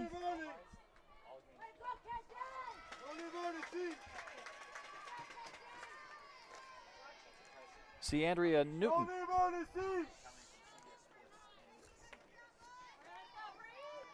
So Newton running at first. Running at first, number 11, C. Newton. Here's Berkiani. Hit by a pitch in the second. Reached on an air, scored a run in the 4th inning. Taps one in front of the plate. Highland will scoop and flip to first. Retiring Berkiani. In essence, it works the same as the sacrifice as the pinch runner Newton advances to second base on the ground out, and there's one gone. Here's Melanie Mendoza. She dropped down a bunt in the 4th, singled back in the 2nd. Couple of home runs for Mendoza, 23 knocked in, a chance to put her team back in front.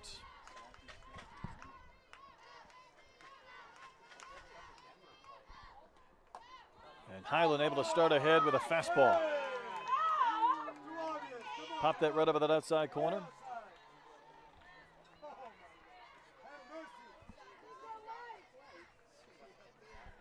Mendoza, a key batter for Highland and the Cyclones, because the Mavericks have Walton and Rude due up next.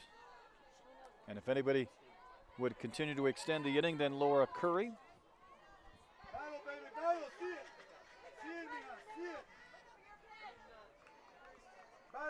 Two quick strikes on Mendoza with one out in the last of the 6th inning.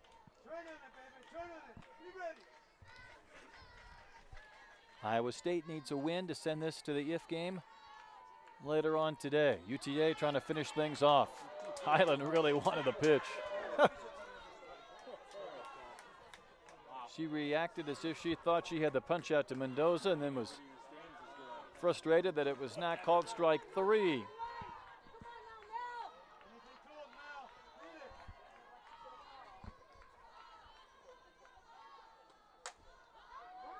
This one's starting to carry out towards center. Nerad calling everybody off. She's made a few nice plays in center. She called off Williams and Ramos to retire Mendoza with the 2nd out. Top of the order. Here's Whitney Walton. Shortstop number 6, Whitney Walton. Tripled and scored in the 1st. Walked and scored in the 4th.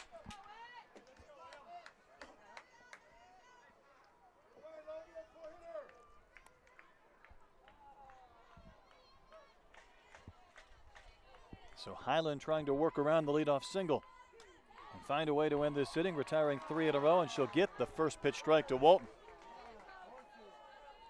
Who has 3 hits this weekend, 79 hits over the course of a season.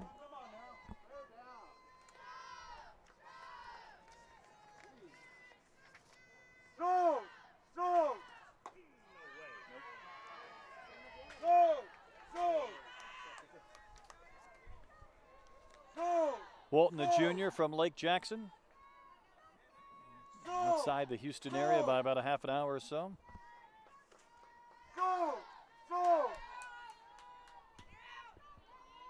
Here's a 1-1, way out in front. Boy, she was fooled on the off speed and committed that swing so far she could not come close to holding back, and it's 1-2. Hey,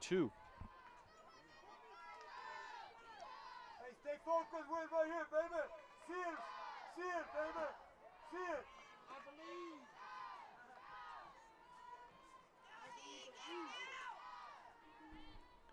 Highland's next one. That time Walton had to protect. May have offered her the pitch a little bit up and out, but tapped it foul to stay alive.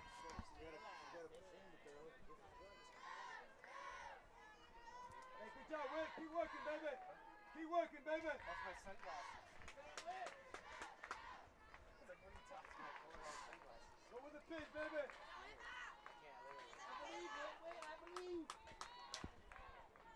Yeah, 3-3 game, bottom of the 6th inning. That one further off the corner. Walton would not offer. And Walton, who scored 2 of her team's 3 runs, now trying to drive in the pinch runner Newton, who's at second. Running for Murphy, who got a single left to start this inning.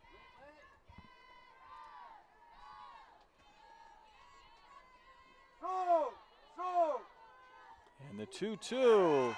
Strike 3 called inside corner at the knees, and Walton not so sure. But the inning ends.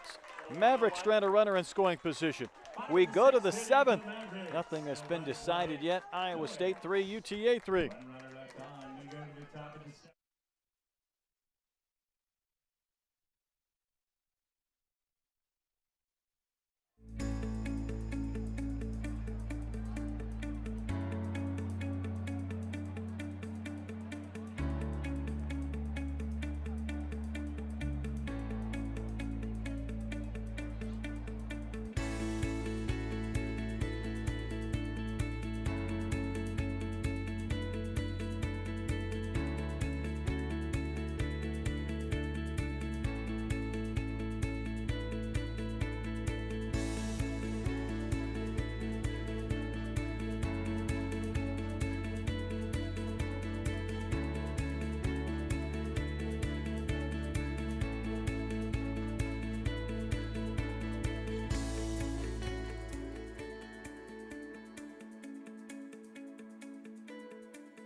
This one has been tight throughout. On we go to the 7th. UTA, Iowa State, tied at 3 apiece. The Cyclones need to win to force the if game, and they will send up their 8, 9, and 1 batters. Simpson, Ramos, and then the dangerous Sammy Williams. Gardner has been in there since she got the final 2 outs in the 5th in relief. Simpson has walked and popped up. And fouls that one off to start the 7th inning. Iowa State scored 2 in the 1st, and they had a 2-1 lead into the 4th inning when UTA scored a pair to take the lead. And Iowa State able to tie things up in the 5th inning, and were it not for a great catch by Rude in left, they would have taken the lead. But here we are, still tied at 3.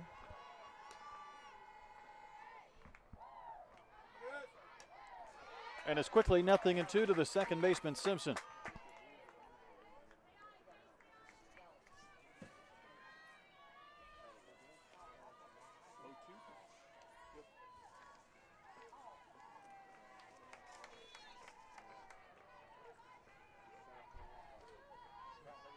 So Gardner has worked in all 3 games for UTA, more than 6 innings combined now this weekend. Pushed that one a little bit further off the corner and did not get the strike call.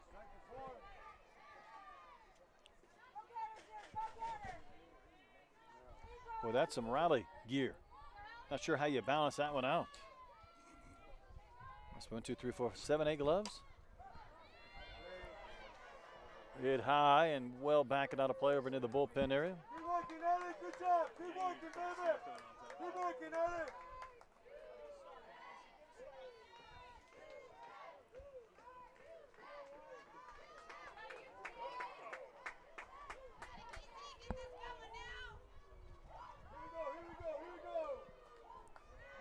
One ball, 2 strikes to Simpson, leading off the Cyclones' 7th. That pitch was elevated and sent towards left center field. How about that play by Curry? Rude made one earlier. Curry with her diving catch to begin the 7th inning.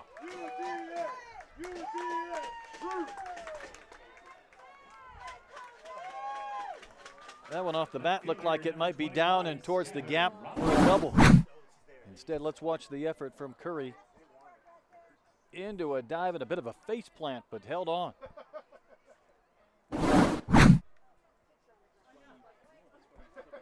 Tell you what, there's Gardner, your pitcher. Last thing anybody wants to see is their pitcher down, but she's trying to help out her teammates, right, with her gear.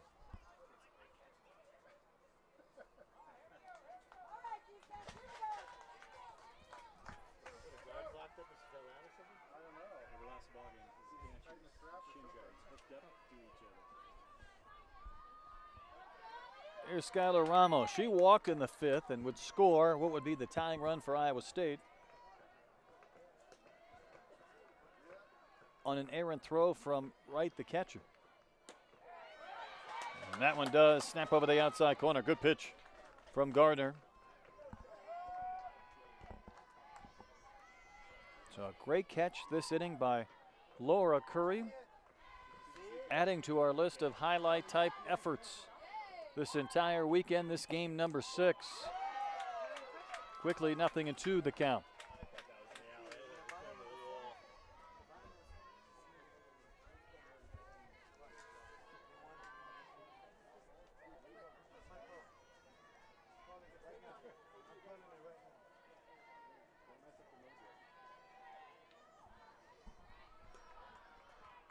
Gardner's 2-strike pitch. Try to spin that one off the corner, but Ramos able to tap it foul to stay alive. Good job, very good. Good job, very good.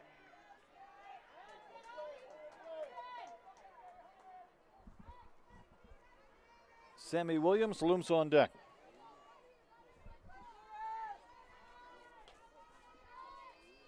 Another 2-strike pitch from Gardner, and that one rides way up in the zone. Ramos able to lay off. That's a good pitch. Good pitch, Charlie. That's a good one.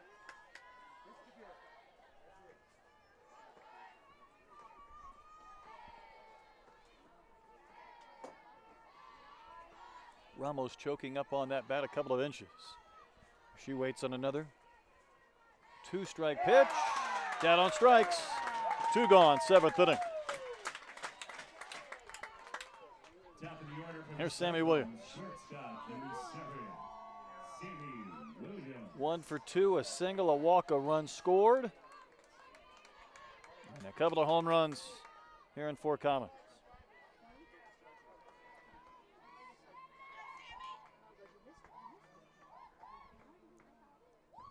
Last time Williams came to the plate, it was worth a visit in the circle for UTA to talk about how they wanted to pitch her, and I think it's probably worthy of another conversation. See this last strikeout to Ramos. Watch this ball finish almost letter high, and Ramos angry that she got it on the swing, but down on strikes. Again, this conversation is about how you want to approach Sammy Williams, and even though they have been attacking her over 3 previous plate appearances, first base is open. There's 2 outs. It's a little different scenario than some of her previous ABs.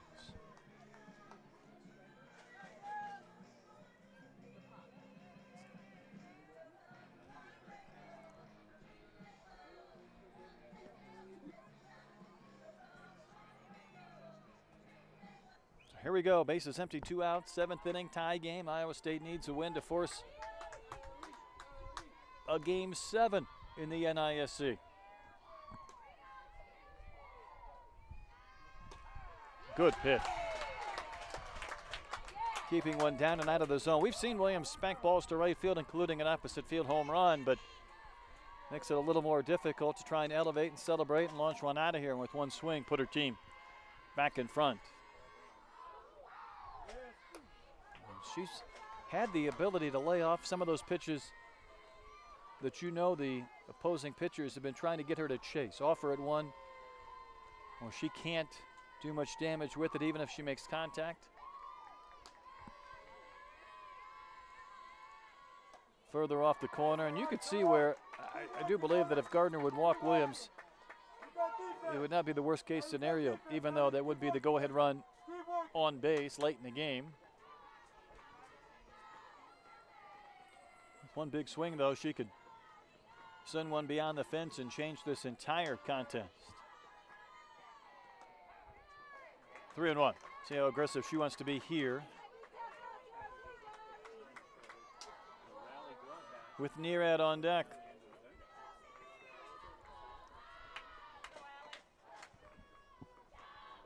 Gardner against Williams.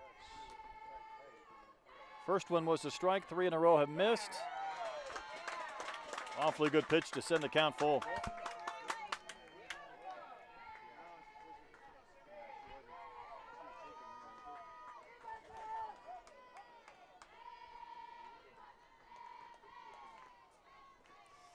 See what Gardner wants to do on this 3-2 pitch to Sammy Williams.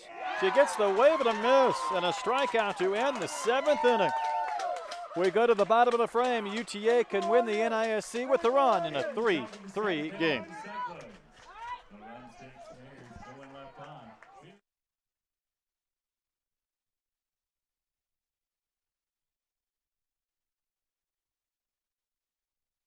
Triple Crown Sports Fast Pitch puts you at the most competitive and engaging tournaments in the nation.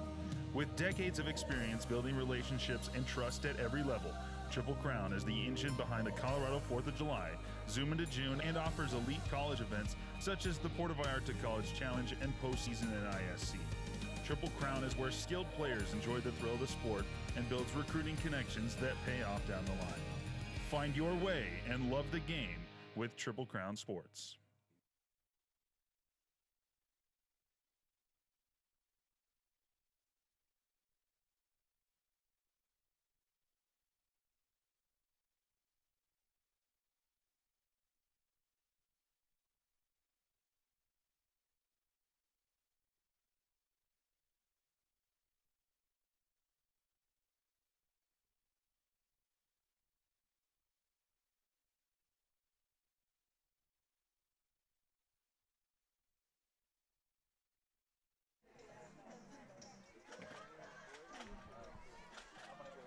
Tough and tight game throughout. We go to the bottom of the 7th inning. UTA can win the game and win the NISC with a run.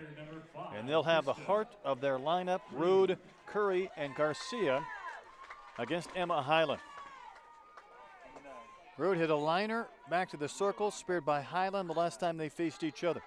And she does have tremendous speed, so the corners for the Cyclones, Shaven and Wolpert, concerned that she might be able to deaden a ball in the dirt and beat it out to reach base for the heart of the Mavericks lineup.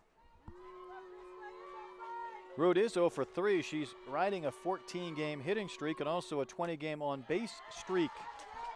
Might just get on here if she can work the count a little further. 2-0 now.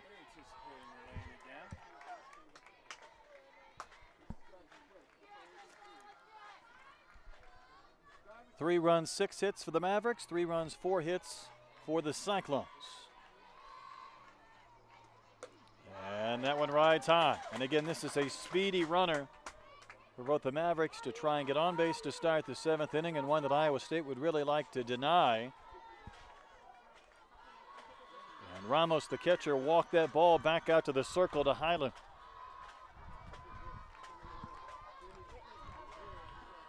UTA trying to get a base runner, and a speedy one at that, and Highland needs a strike here. And doesn't get one. Potential winning run is on base.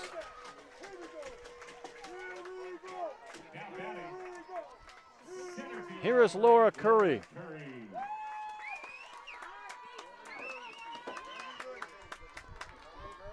Mavericks dugout has some life.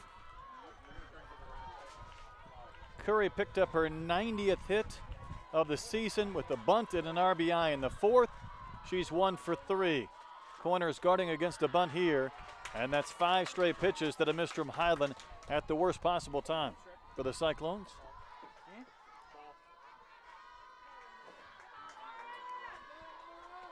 Curry 4 for 9 with a couple of runs batted in here in the tournament. Began the day hitting .438. Starts with those hands high, corners creeping in. Ball 2, outside. Highland a little bit frustrated. She did not get that strike call, so our infielders, including Sammy Williams, quickly come into the circle for a visit.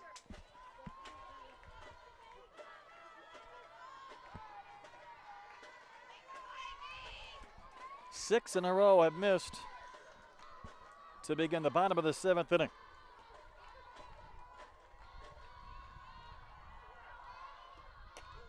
High again, 3-0.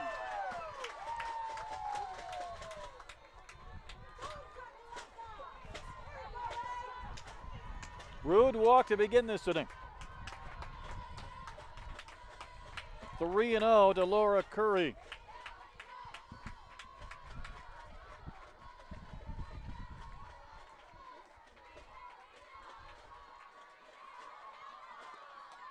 Shows bunt, but takes a strike. Highland needed that one to avoid, seeing 2 base runners reach to begin this crucial bottom of the 7th. UTA trying to walk off the game and win the NISC. And the first ever appearance at a neutral site here in Fort Collins at the home of Triple Crown at TC Colorado Field. Glorious weather all weekend. UTA the only undefeated team. And instead of ball 4, a strike is called to Curry and the count has gone full. So Highland has battled back with 2 straight strikes after falling behind 3-0.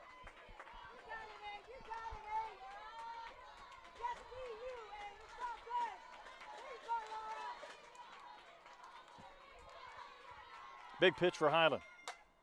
Poke towards Williams. She can't get it with a dive, and a base hit for Laura Curry. Rude will stop at second. 2 on, nobody out in the Mavericks 7th inning.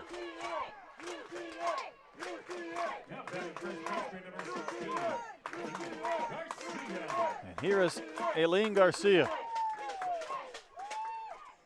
Drove in her 52nd run of the season, back in the first with the single. 5 RBIs this weekend in what would normally be a bunting situation. We'll see how the Mavericks and Coach Broom wants to play it. You've got your top RBI hitter up there. In fact, she's just a couple of RBIs from setting the UTA single season RBI record. So do you ask your cleanup hitter and your RBI producer to drop down a bunt? We'll find out. Great speed out there with Rude at second, Curry at first.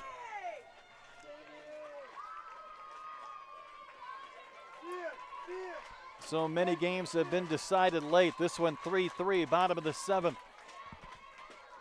Garcia not about to bunt. She takes strike 1. Corners were in, and then they realized Garcia might just take a big rip if she found a pitch to her liking. 52 RBIs again for Garcia this season. Fly to right in her last at bat.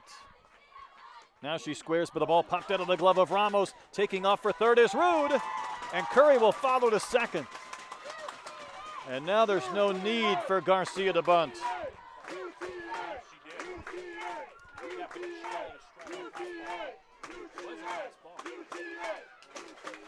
And Coach Pinkerton out to the circle.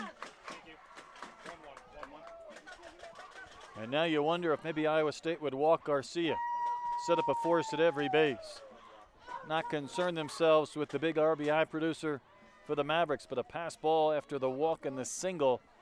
Very costly, providing some free bases, taking away the force, and now really concerning the Cyclones that any fly ball could win the game, or maybe even a ground ball, depending on where it might be placed.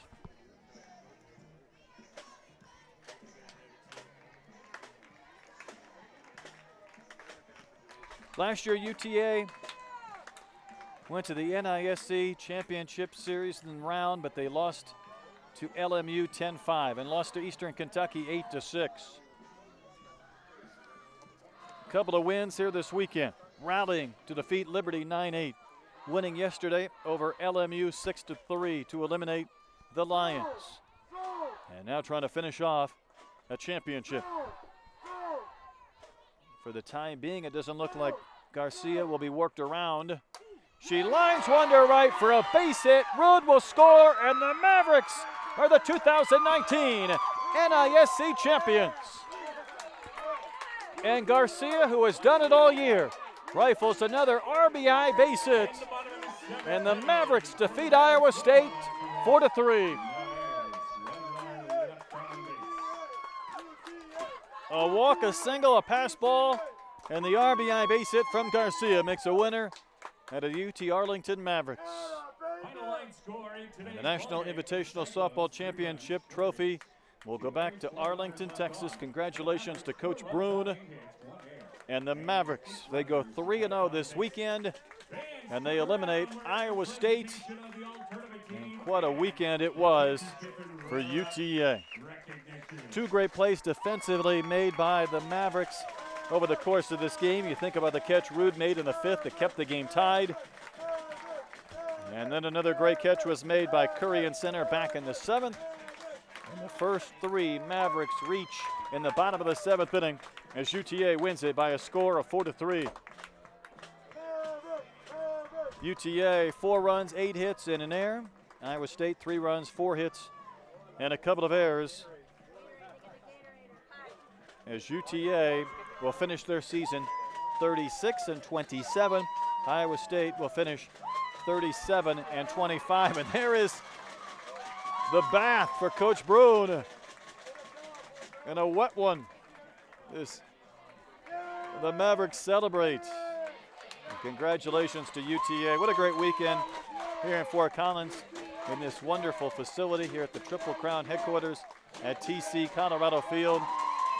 Great weather. The fans certainly enjoyed what has been some crazy softball. In 3 of our first 5 games, a team down to their final strike trailing ended up winning. And it took a walk-off effort with a run in the bottom of the 7th for UTA to win it by a score of 4-3. So we'll wrap it up, but thanks to our entire Triple Crown crew. And great job here this weekend. I'm Brett Dolan, thanking you for watching. Again, our final here in Game 6. UTA wins it over Iowa State 4-3. So congratulations to the UTA Mavericks, UT Arlington, the 2019 Invitational Softball Champions. So long, everybody, from Fort Collins.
area 4, the trophy presentation.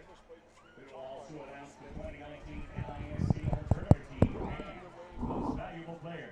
Please join me in congratulating the runners-up, the Cyclones of Iowa State.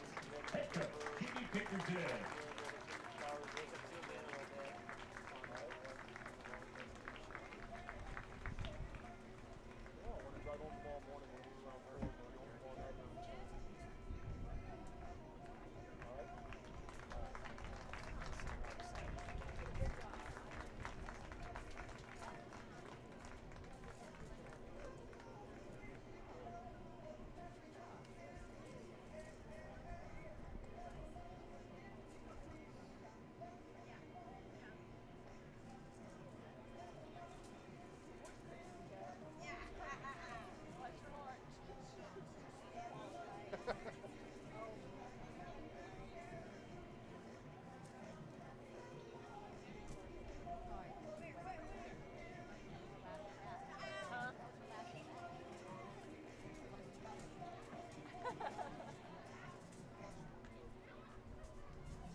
And now, ladies and gentlemen, let's recognize with the Champions Trophy the 2019 postseason NISC champs, the Mavericks of UT Arlington, and head coach DJ Broom.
Ladies and gentlemen, here is the all-tournament team for today's teams. First up for Iowa State, number 7, Sammy Williams.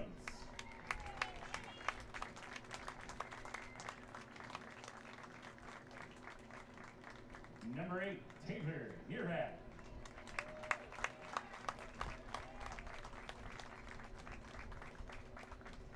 And number 17, Emma Hyman.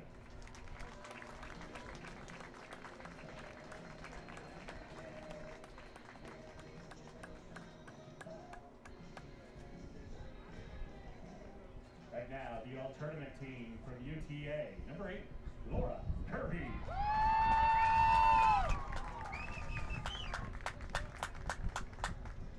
Number 1, Melanie Mendoza.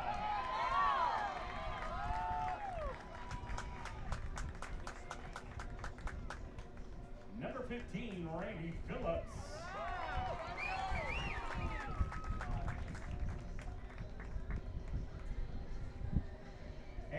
tournament. Most valuable player from UTA, number 16, Aline Garcia.